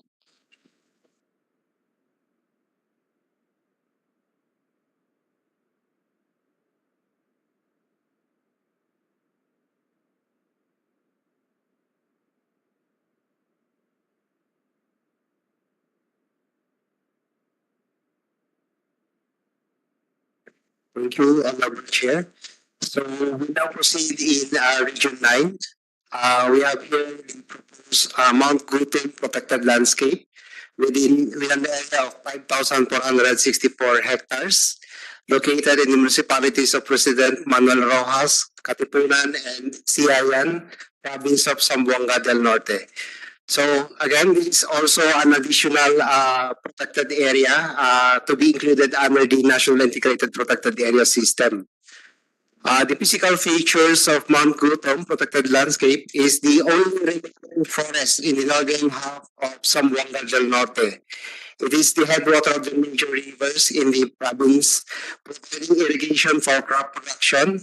The proposed protected area hosts a number of caves located in situ, Guyasan, Malasay, and Katipunan. River channels, waterfalls, springs, and creeks are abundant, which drains to two major rivers, Villar River and Dicayo River. The waterfalls are located in barangays Tantingon and Panampalay in the municipality of President Manuel A. Rojas, and in barangays Malasay in Magas in the municipality of Katipunan.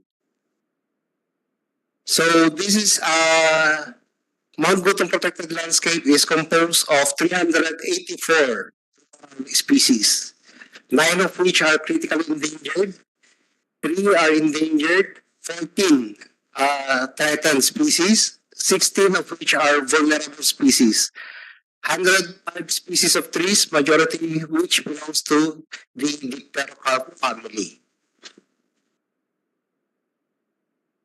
Of course, in terms of fauna, mayaman ang Mount Gutom sa mapalaka siya. Nagulat nga rin kami na ganito ka-diverse yung species niya in terms of frog sa Mount Gutom.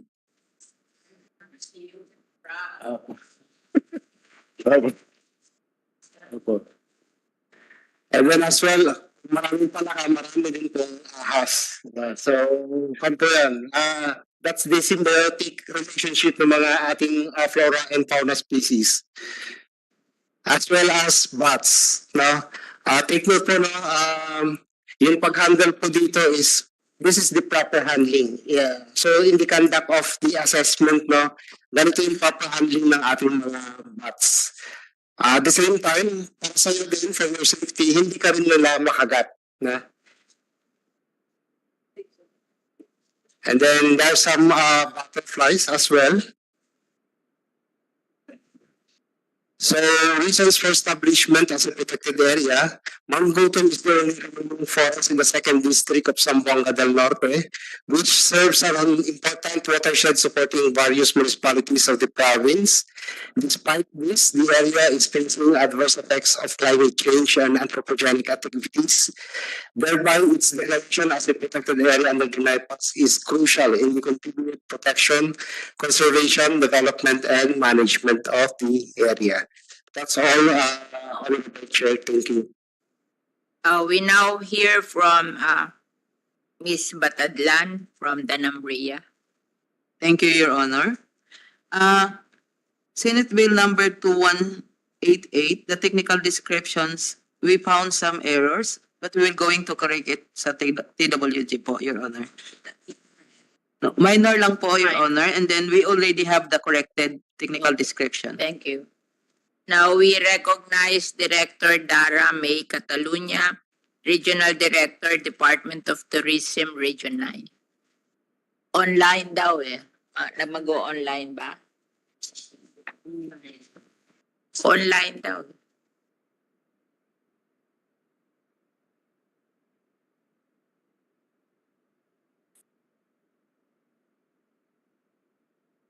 Good morning, Senator Cynthia Villar, to our dear Congresswoman of the Ayan. Hello. Yes, Good you're morning. okay. Yes. Good morning po, our dear Senator Cynthia Villar and our lovely Congresswoman of the 2nd District of Zamboanga del Norte, Congresswoman Labadlabad. The subject is our support for Senate Bill number 2188, an act declaring Mount Gutom a protected landscape.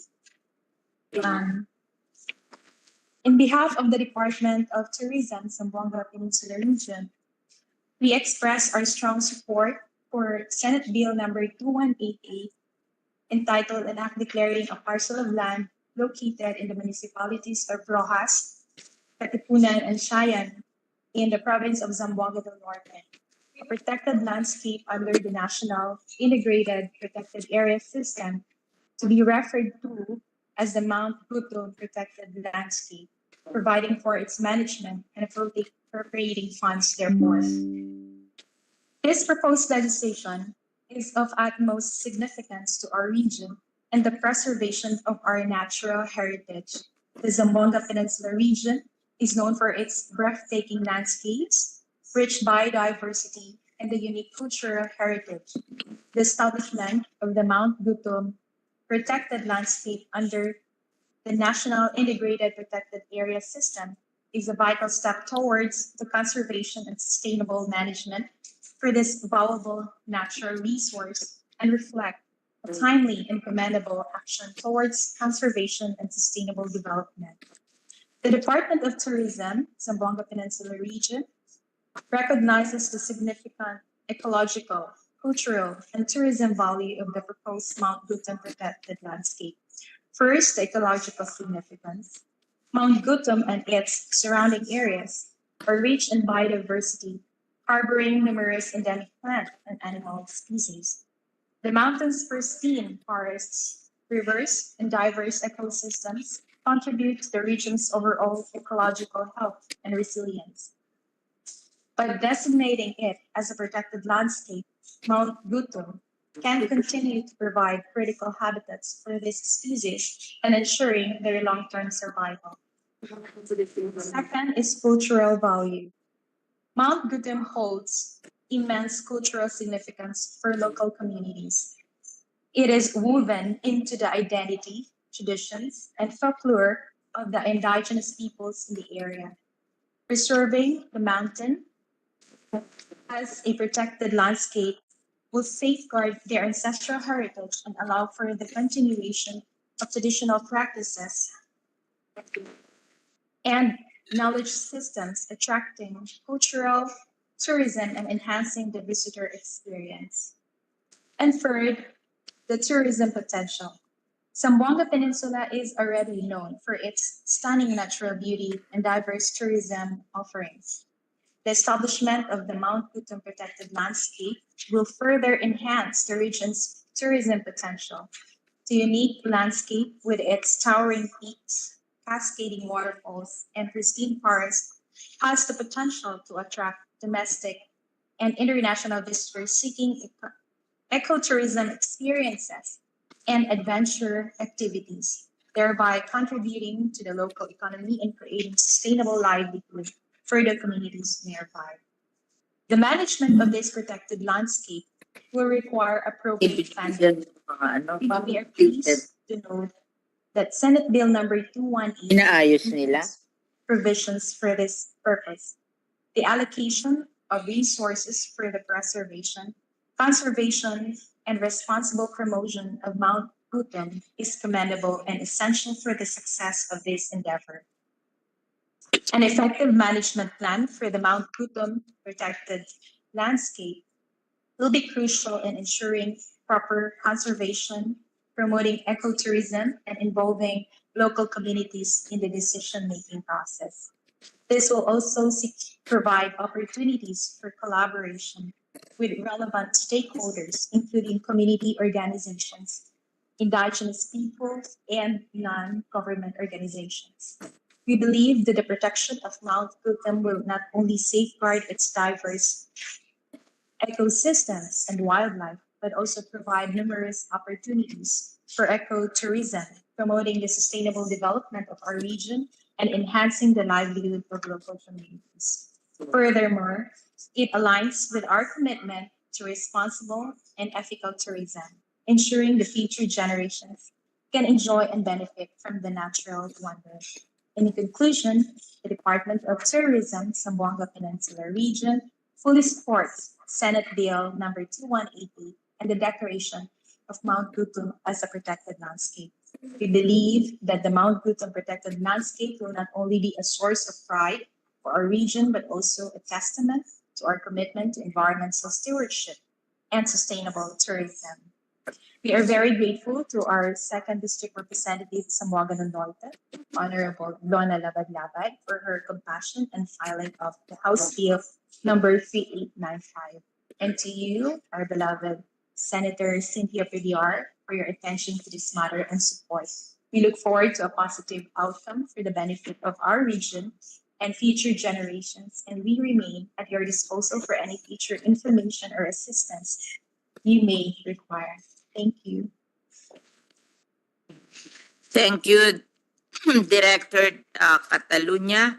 We now go to the last protected area, the Sultan Naga Dimaporo Protected Landscape and Seascape. We will ask now Representative City Amina Dimaporo of the 2nd District of Lanao del Norte to make her statement. Thank you, Madam Chair.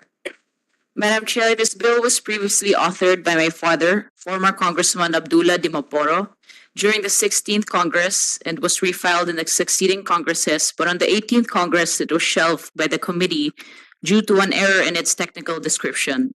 To continue his lifelong advocacy of protecting our environment, I stand before the honorable members of the Senate Committee on Environment to solicit your support to House Bill 8504 and Senate Bill 2189. The municipality of Sultan Naga Dimaporo is in the southwestern part of the province of Lanao del Norte, facing Iliana Bay, part of the Celebes Sea.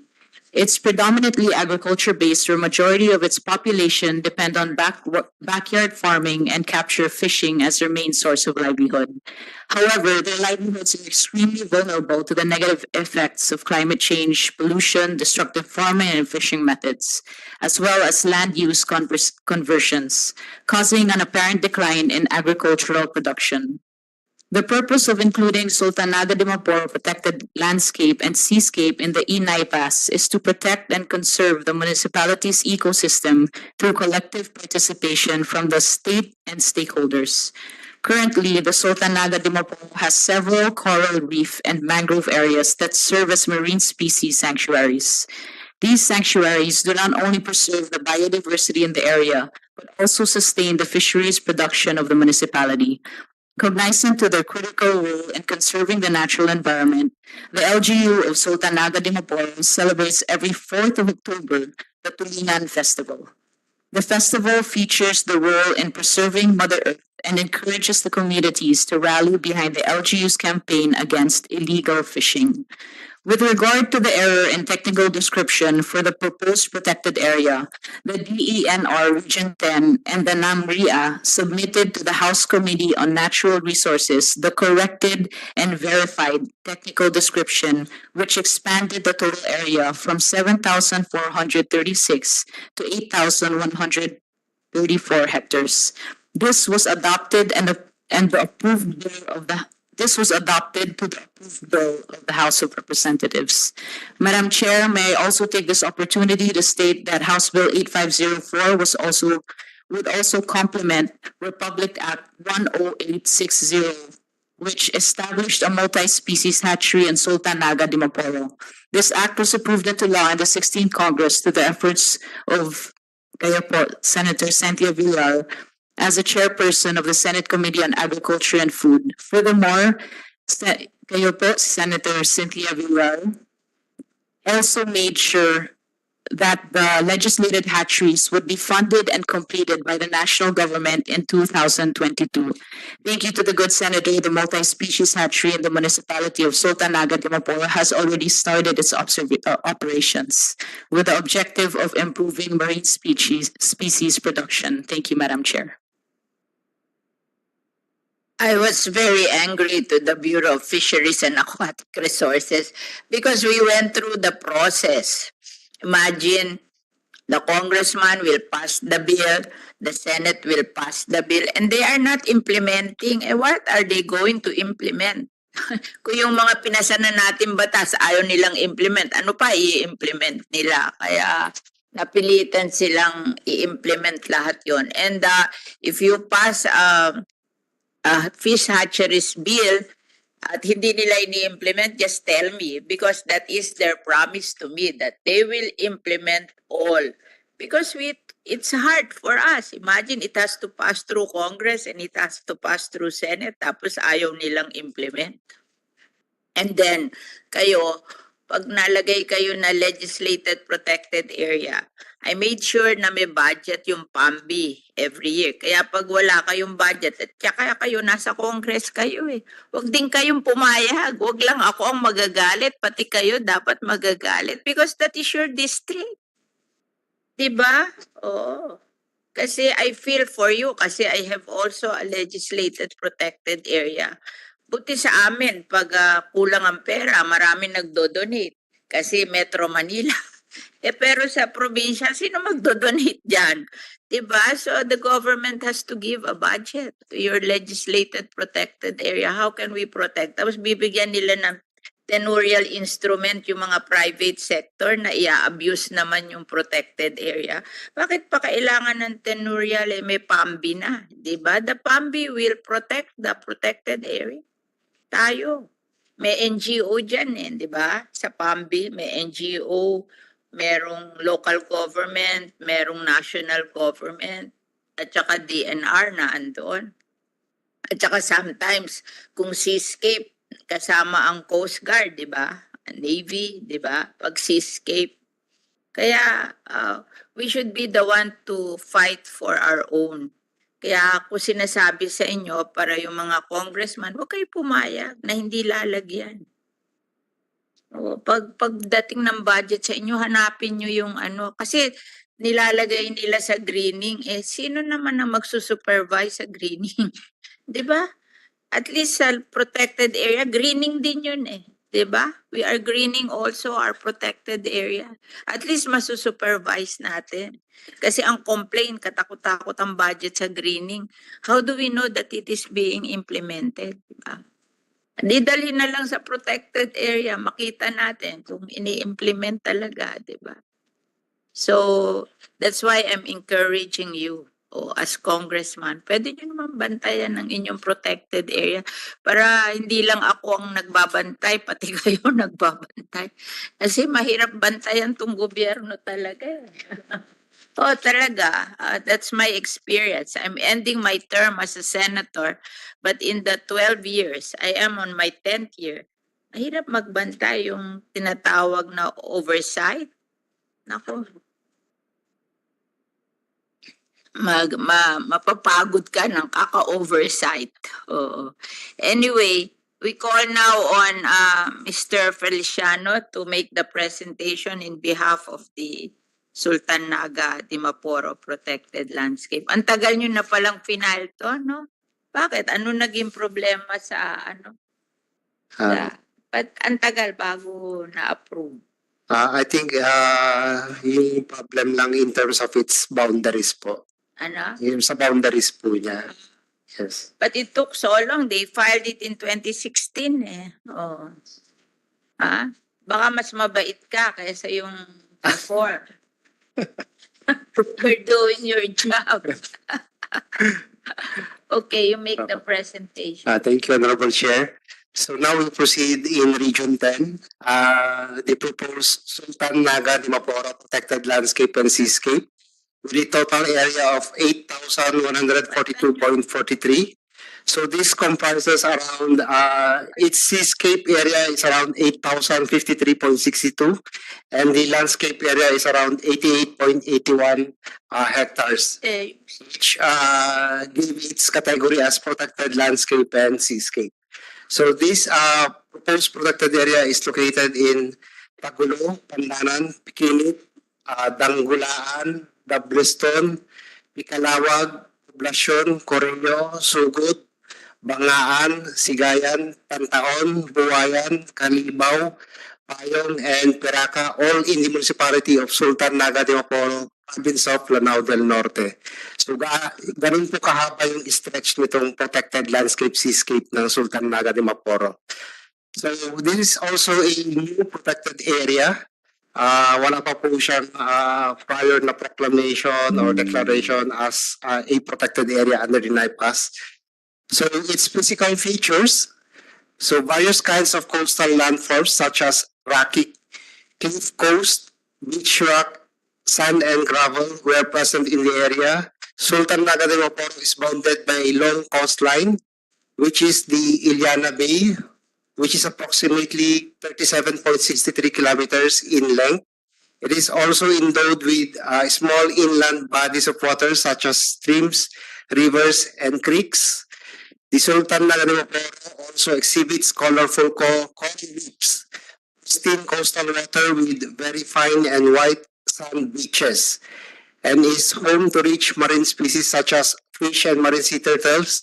Migratory birds were also present in the wide intertidal flat of Tagulo, Pandanan, and Pikinit.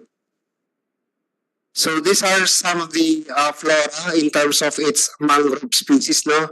So ganun po ka-diverse ang Sultan Naga Dimaporo protected landscape seascape in terms of its mangrove species. As what our honorable Congresswoman mentioned a while ago, no? So evident enough, no, based on the photo documentations made by our DNR field office on the ground. So yan po.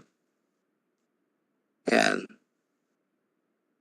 So hindi lang mangrove, but then may mga beach type forest tree species din po tayo na present within the Sultan Naga Dimaporo Protected Landscape and Seascape.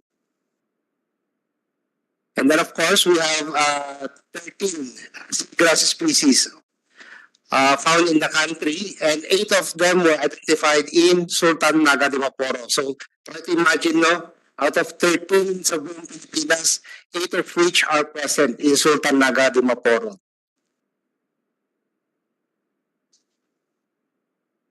So in terms of its flora, a total of 37 seaweed species were identified.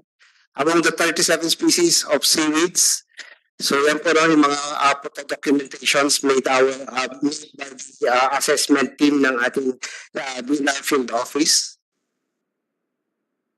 And then of course, in terms of fauna, the shoreline of Sultan Naga Dimaporo exhibited an excellent nesting habitat for marine turtles.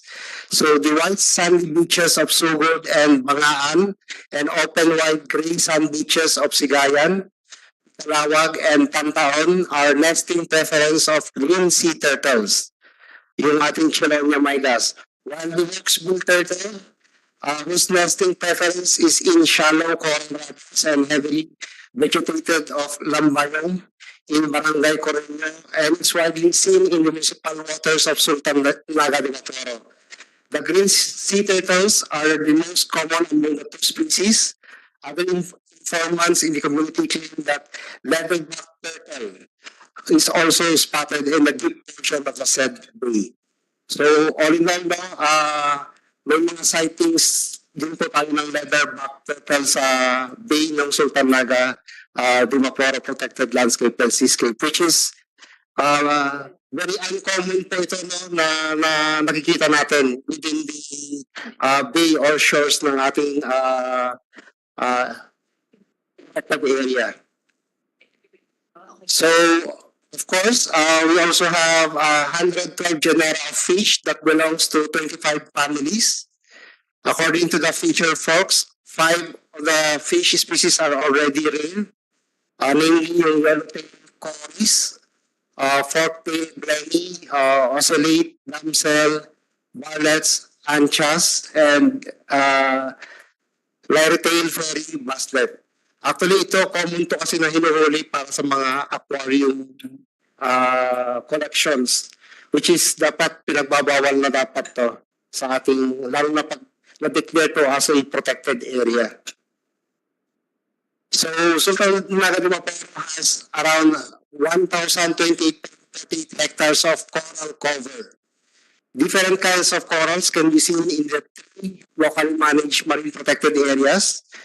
So, mainly yung Pikda, Kalawag, and Doublestone, Pitada, Pikinik, Pantaon, and Dangulaan, and the Tasiba, Pantaon, Sigayan, and Bangaan. It's a good, no? Ito yung mga immediate efforts po ng ating local government units to immediately protect yung existing marine resources nila sa ating protected area. And then a total of 27 genus of corals were identified, excluding a few unidentified branching, encrusting, and massive corals. So ganyan po ka-diversified yung ating Sultan Naga Dimaporo Protected Landscape Seascape. And then of course, we have 2 species of giant clam sa ating Sultan Naga Dimaporo.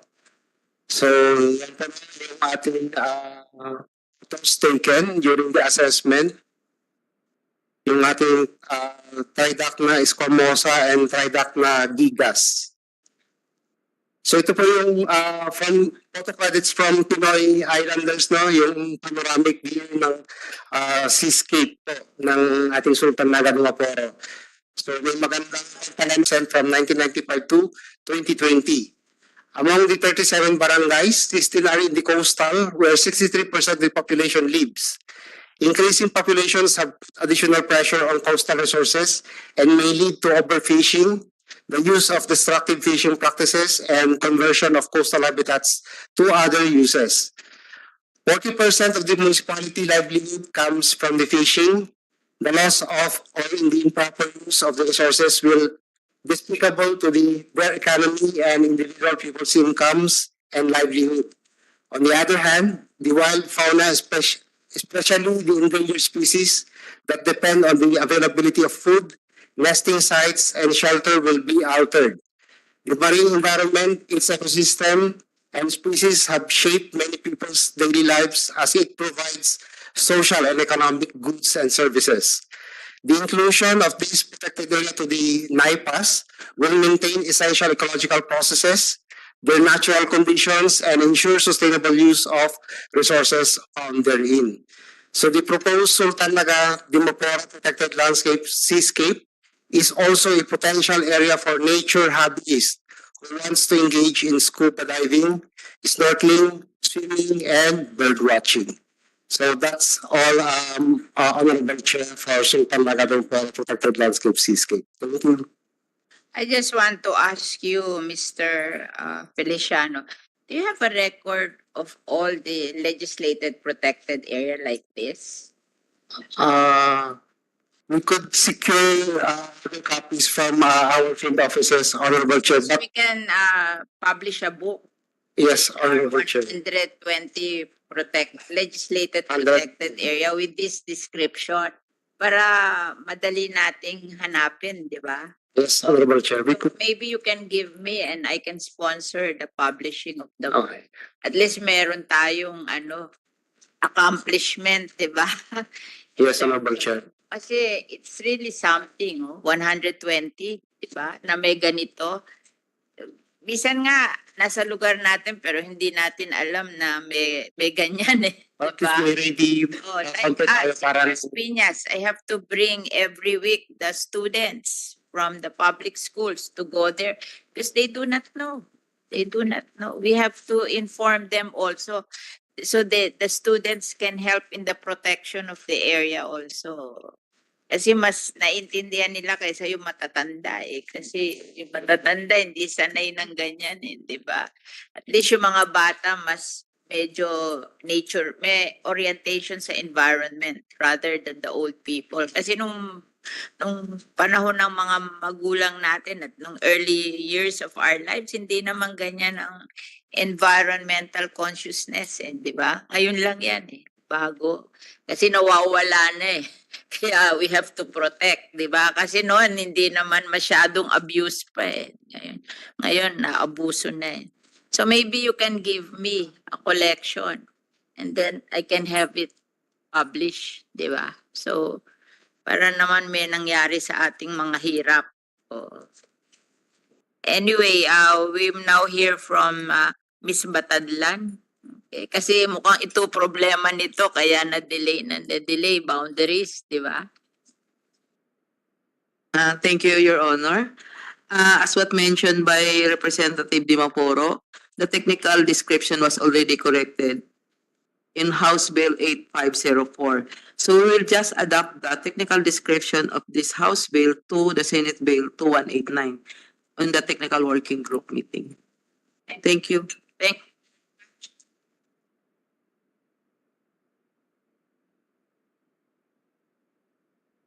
to pass.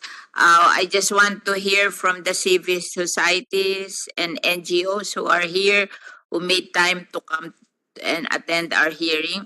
Let's hear first from Dr. Mary Cristeri Baleva, Director, International Affairs and Treaties Division, ASEAN Biodiversity Center. Thank you. Thank you, Madam Chair. Good morning, Madam Chair. And good morning to the honorable members of the House of Representatives, as well as to the representatives of government agencies, resource speakers, and to Senate staff. We are very pleased to deliver this statement on behalf of our Executive Director, Dr. Teresa Mondita Lim. The ASEAN Center for Biodiversity, or ACB, an intergovernmental organization, and the only ASEAN center that is hosted by the Philippines to date, fully supports the proposed Senate Bill numbers 2202, 2203, 2204, 1690, 2188, and 2189 that seek to legislate the establishment of protected areas in the provinces of Nueva Ecija, Tarlac, Albay, Southern Leyte, Zamboanga del Norte, and Lanao del Norte.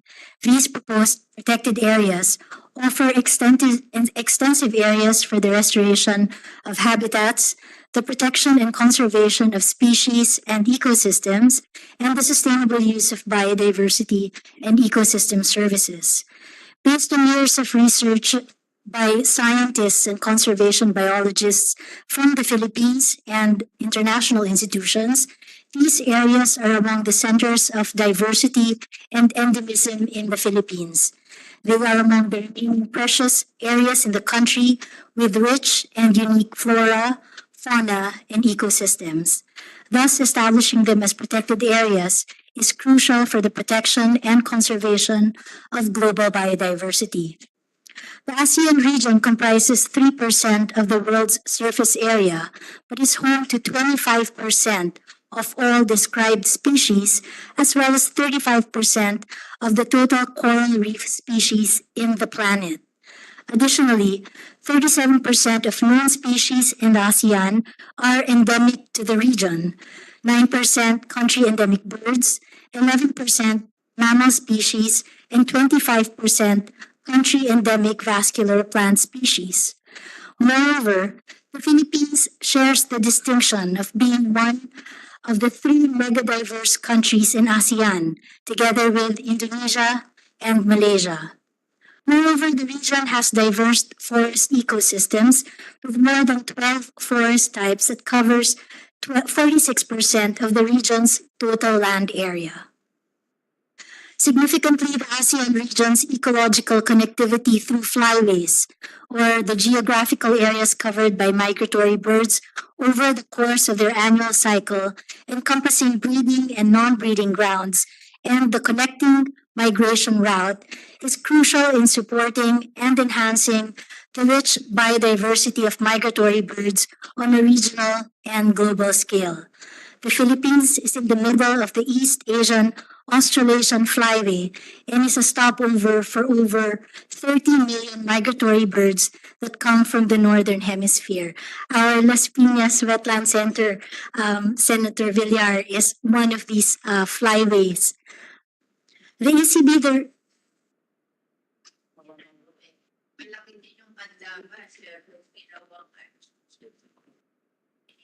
pinrivatize ng Candaba.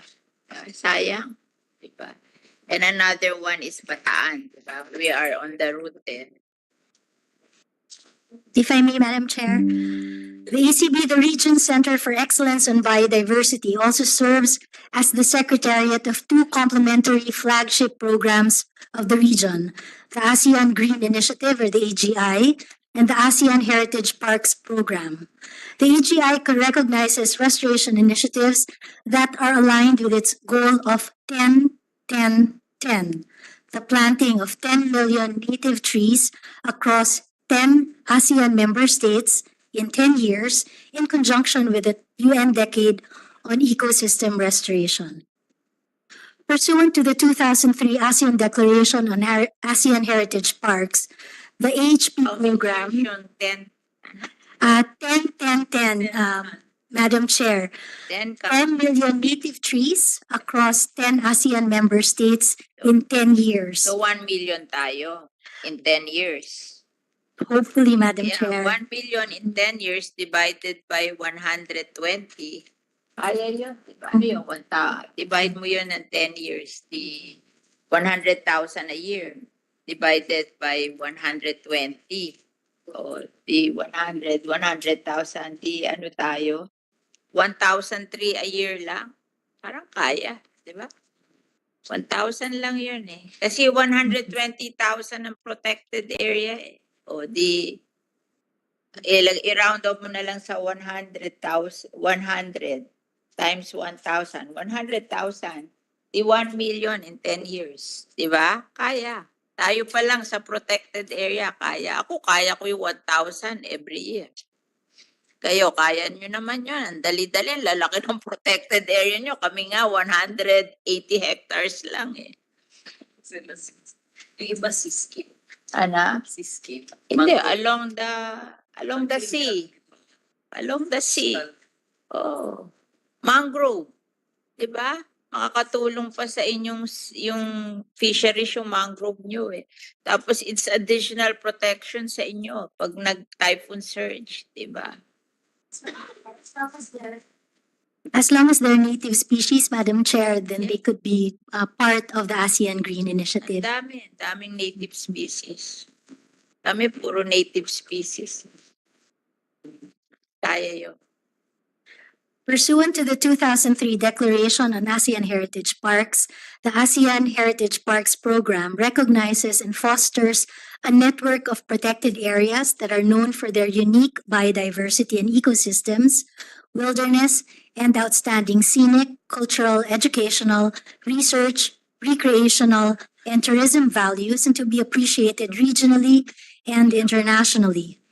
Its vision is an ASEAN region whose biological diversity is conserved, sustainably managed and used, and equitably shared for the well-being of its peoples.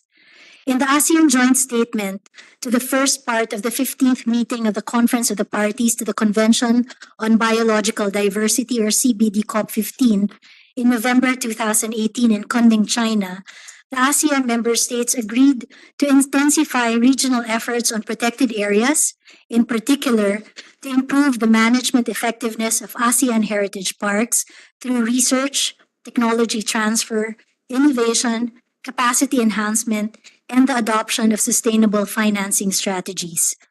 Additionally, the joint intervention of the ASEAN member states to the high-level segment of the second part of the CBD COP15 in December 22 in Montreal, Canada, emphasizes that as part of its growing contribution to achieving the vision of living in harmony with nature by 2050, the ASEAN region is continuously strengthening its ASEAN Heritage Parks program and is implementing the ASEAN Green Initiative in conjunction with the UN Decade on Ecosystem Restoration, including enhancing science-based policymaking and capacity development initiatives with the support of the ASEAN Center for Biodiversity and other partners.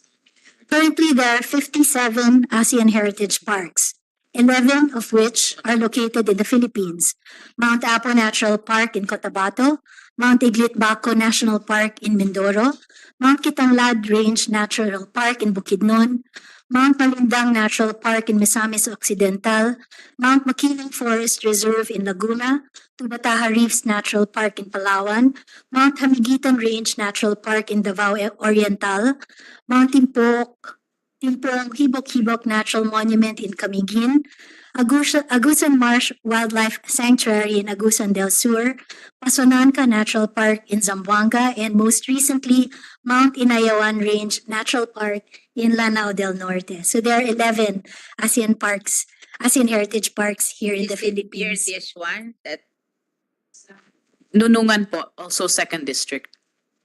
so it's near this Yes. Seascape. Yeah. Well, it's the next border municipality also, sa likod. You're lucky. You have to. Po. The HPs in the country exhibit an array of habitats and ecosystems, with 9 terrestrial and 1 each for marine and wetlands. It is also worth noting that the Philippines is currently the chair of the ASEAN Senior Officials on Environment and the ASEAN Working Group on Nature Conservation and Biodiversity, as well as the lead ASEAN member state on protected areas. The Senate bills that are being considered today are welcome developments, as the proposed protected areas are potential nominees to the ASEAN Heritage Parks program and are poised to enhance the region's network of high-value protected areas, contribute to ecological connectivity, and will maintain the natural cycles of species and their biological interactions, and ensure the provision of ecosystem services, including climate regulation. These prospective protected areas will serve not only as nature-based solutions and ecosystem-based approaches to climate change, but also as safe havens against meteorological disasters, including typhoons and floods. Moreover, state protection of these areas will help prevent habitat loss and degradation, which in turn will contribute to strengthening the country's resilience against zoonosis and other emerging infectious diseases, even as we continue to recover and learn from the impacts of the COVID-19 pandemic. At the global level, these prospective protected areas will be contributions of the Philippines and of the ASEAN region to the realization of Target 3 of the recently adopted Kunming-Montreal Global Biodiversity Framework that seeks to ensure and enable that by 2030, 30% of the terrestrial and inland water areas and of marine and coastal areas, especially areas of particular importance for biodiversity and ecosystem functions and services, are effectively conserved and managed through ecologically representative, well-connected, and equitably governed systems of protected areas and other effective area-based conservation measures. Indeed, the ACB welcomes Senate Bill numbers 2202, 2203, 2204, 1690, 2188, and 2189 as opportunities for greater impetus for ensuring that sustainable development takes into account the judicious use and management of biodiversity and natural resources. The ECB is ever ready and willing to provide technical and capacity building initiatives in support of these endeavors. Thank you very much, Madam Chair. They always say that 30%. So we're 4.5 million hectares. So we're 50% of 30%. 15% tayo ngayon.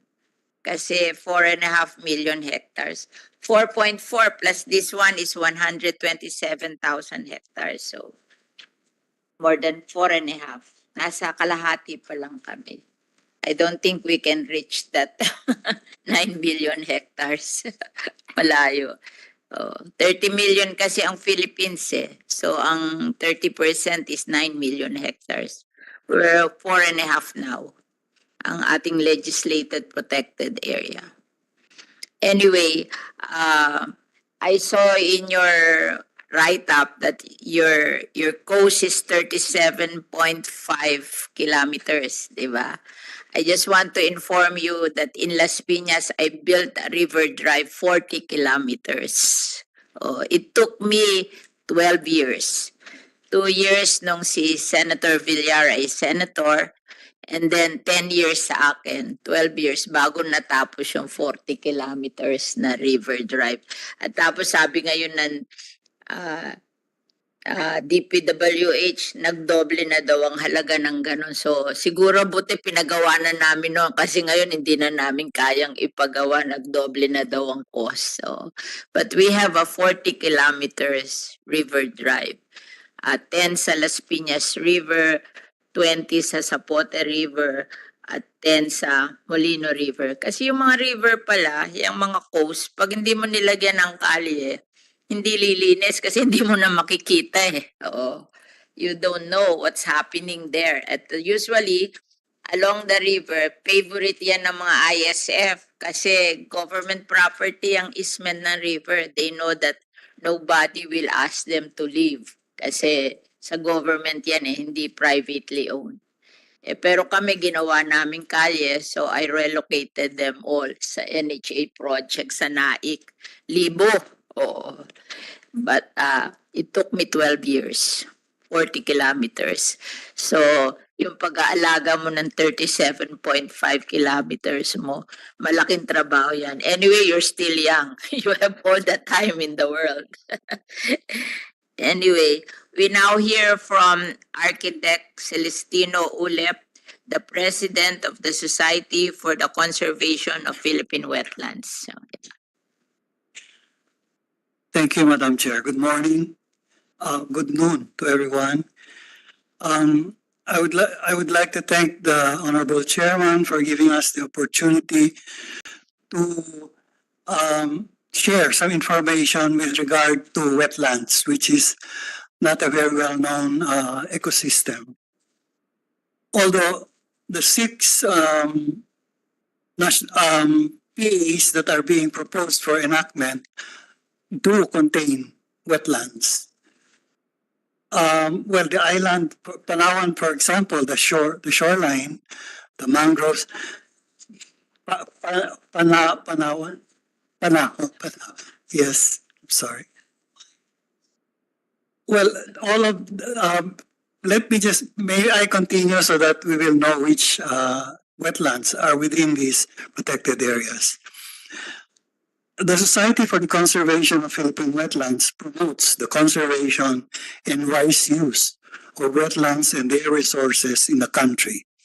Wetlands, according to the Ramsar Convention, are areas of marsh, fen, peatland, or water, whether natural or artificial, permanent or temporary, with water that is static or flowing, fresh, brackish or salt, including areas of marine water, the depth of which at low tide does not exceed 6 meters.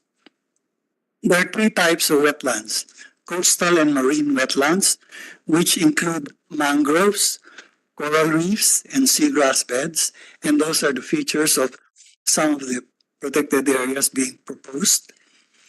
Inland wetlands, such as rivers, lakes, swamps, and streams, and even human-made wetlands like fish ponds, rice paddies, dams, and reservoirs.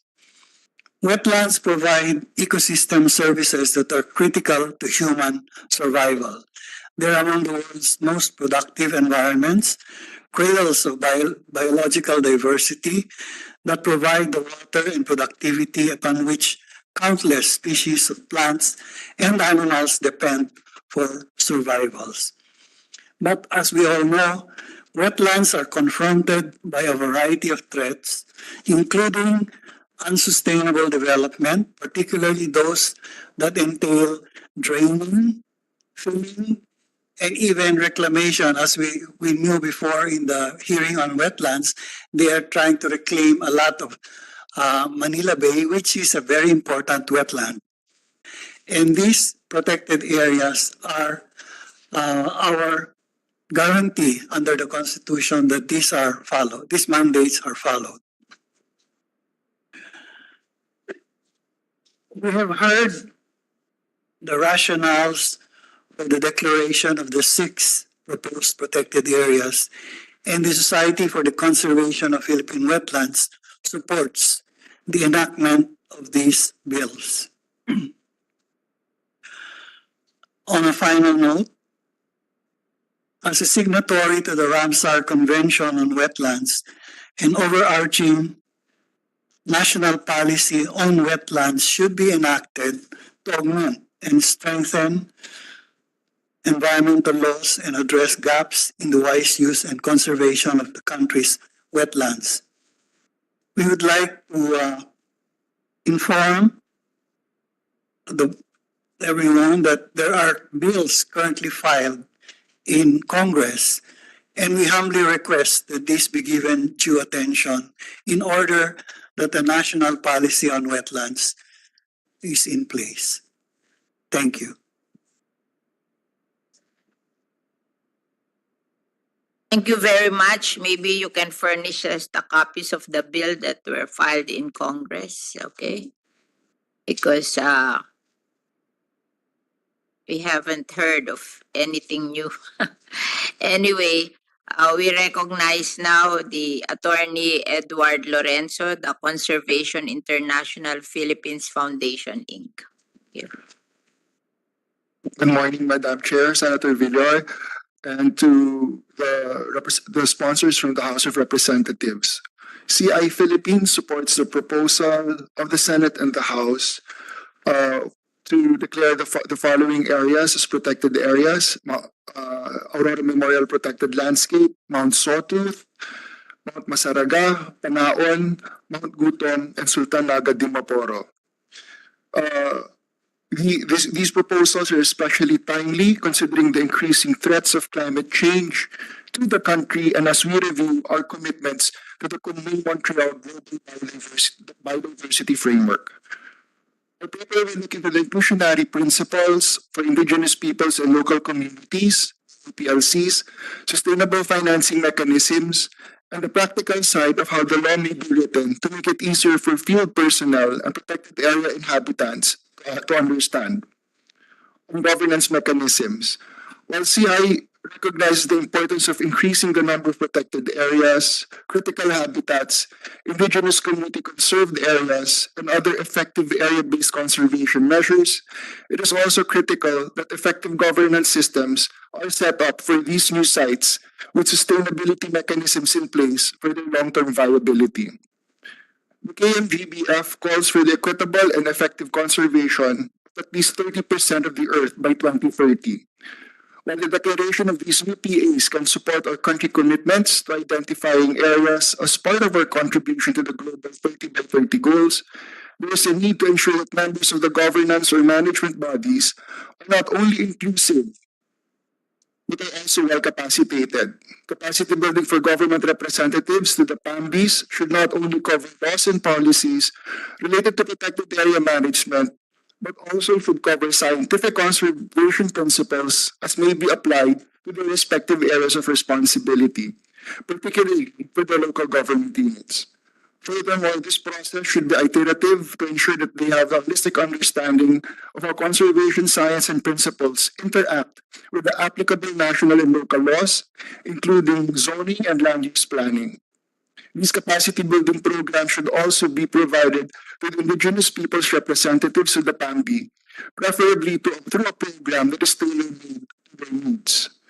Capacity building on conservation science and principles will be especially helpful when the LGUs and other NGAs implement their project and assess which activities may be allowed in particular zones.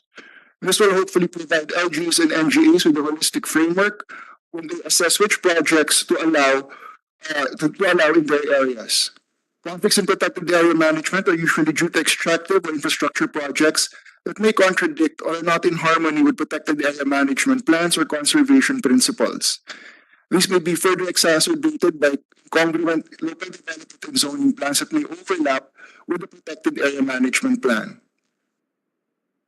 Now, with the inclusion of indigenous peoples, more of the identified KBAs will fall within ancestral domains.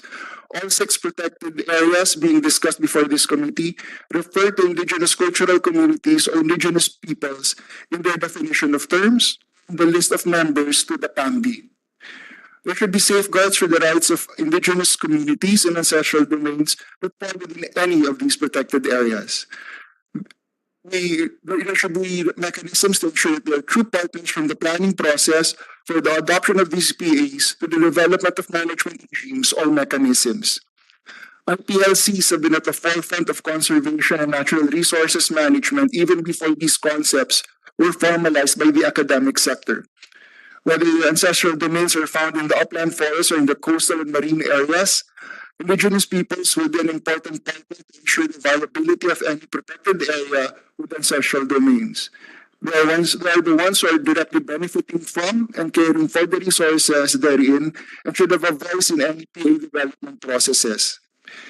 In addition to the capacity building to be provided to the indigenous peoples who are site-based, there is a need for the DNR to capacitate the National Commission on Indigenous Peoples, or the NCIP, on conservation planning principles so that these may be incorporated by their field offices when they provide technical assistance to the IP communities who will develop their respective ADS DPPs, whether for the communities found in the six proposed PAs or in other PAs that are initial components have been legislated under other laws. This will ensure complementation by and between the different resource managers in these 6 proposed sites, whereby different resource management and zoning plans may be developed inclusively, equitably, responsive to their current and future needs.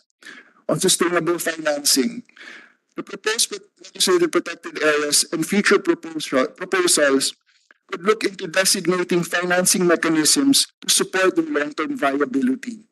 For terrestrial PAs with wide tracts of forest, they should be able to designate portions of their sites as restoration and protection areas in line with the conservation financing mechanisms such as the RED Plus framework.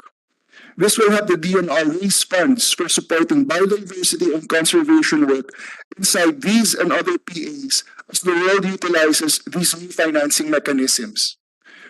Other financing mechanisms that these proposed PAs could harness would be the payment for ecosystem services. There should be a clear statement in these proposed laws that the PAMB is authorized to charge PES for the beneficial use of resources from the PAs, especially for resource users who may be located outside of the PA boundaries. We just minimize opposition for the imposition of these charges, especially by businesses who may be found outside of the boundaries of these areas but benefit from the resources, particularly water. Centralizing legal resources. To enhance the understanding of these proposed laws, we recommend that all references to the ENIPAS, which are applicable to a given protected area, should be incorporated into the draft bills.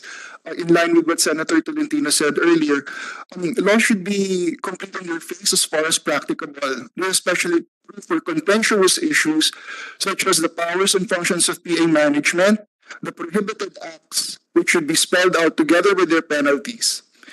This will minimize any confusion and support a better understanding of the law as the ordinary reader especially local governments and IPLCs, who will not need to check any other documents.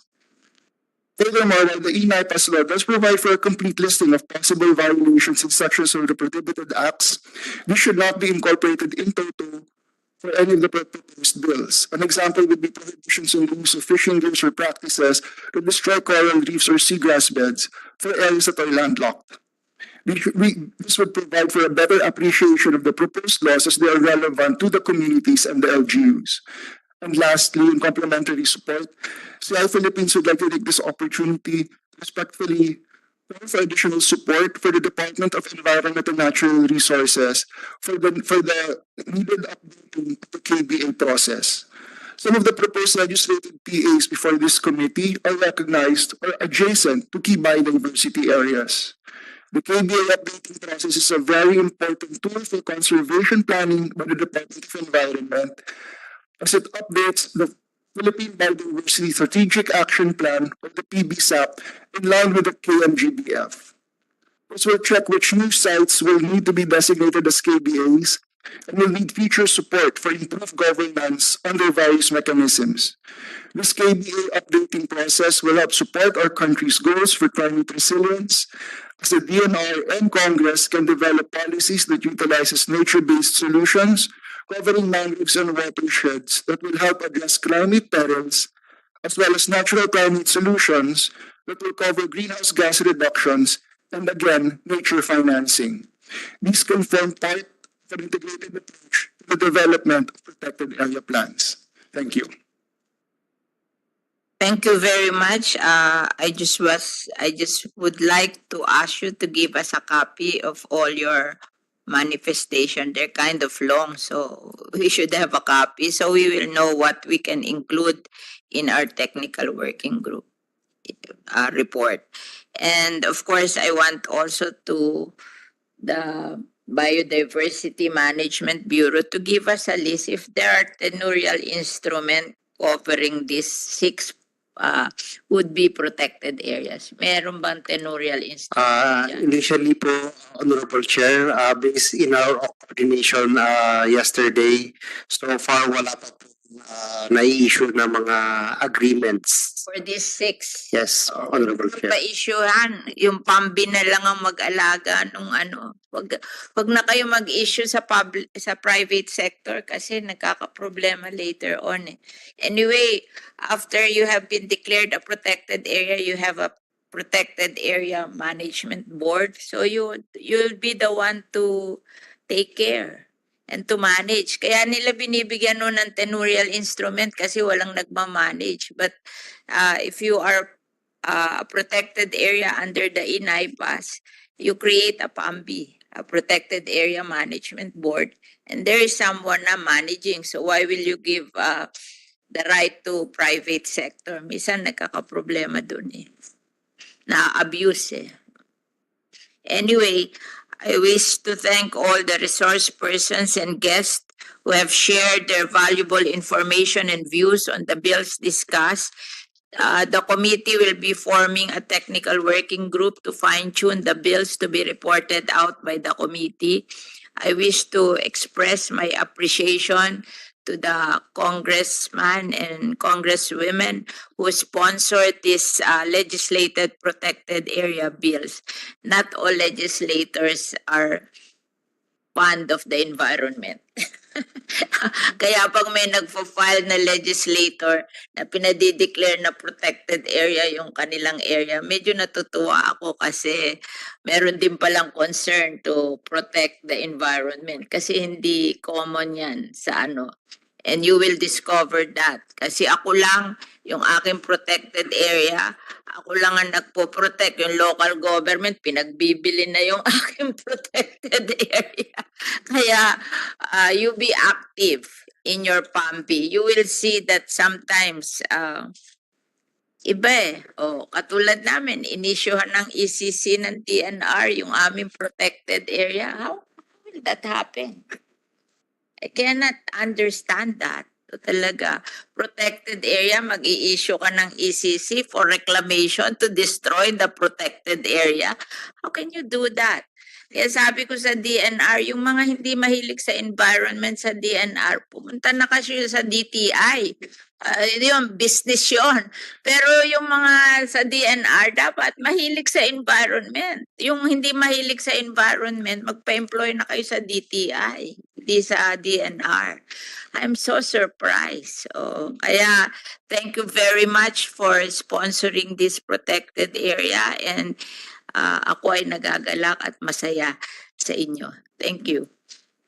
We will have a picture taking now for our press release. Sponsors, okay.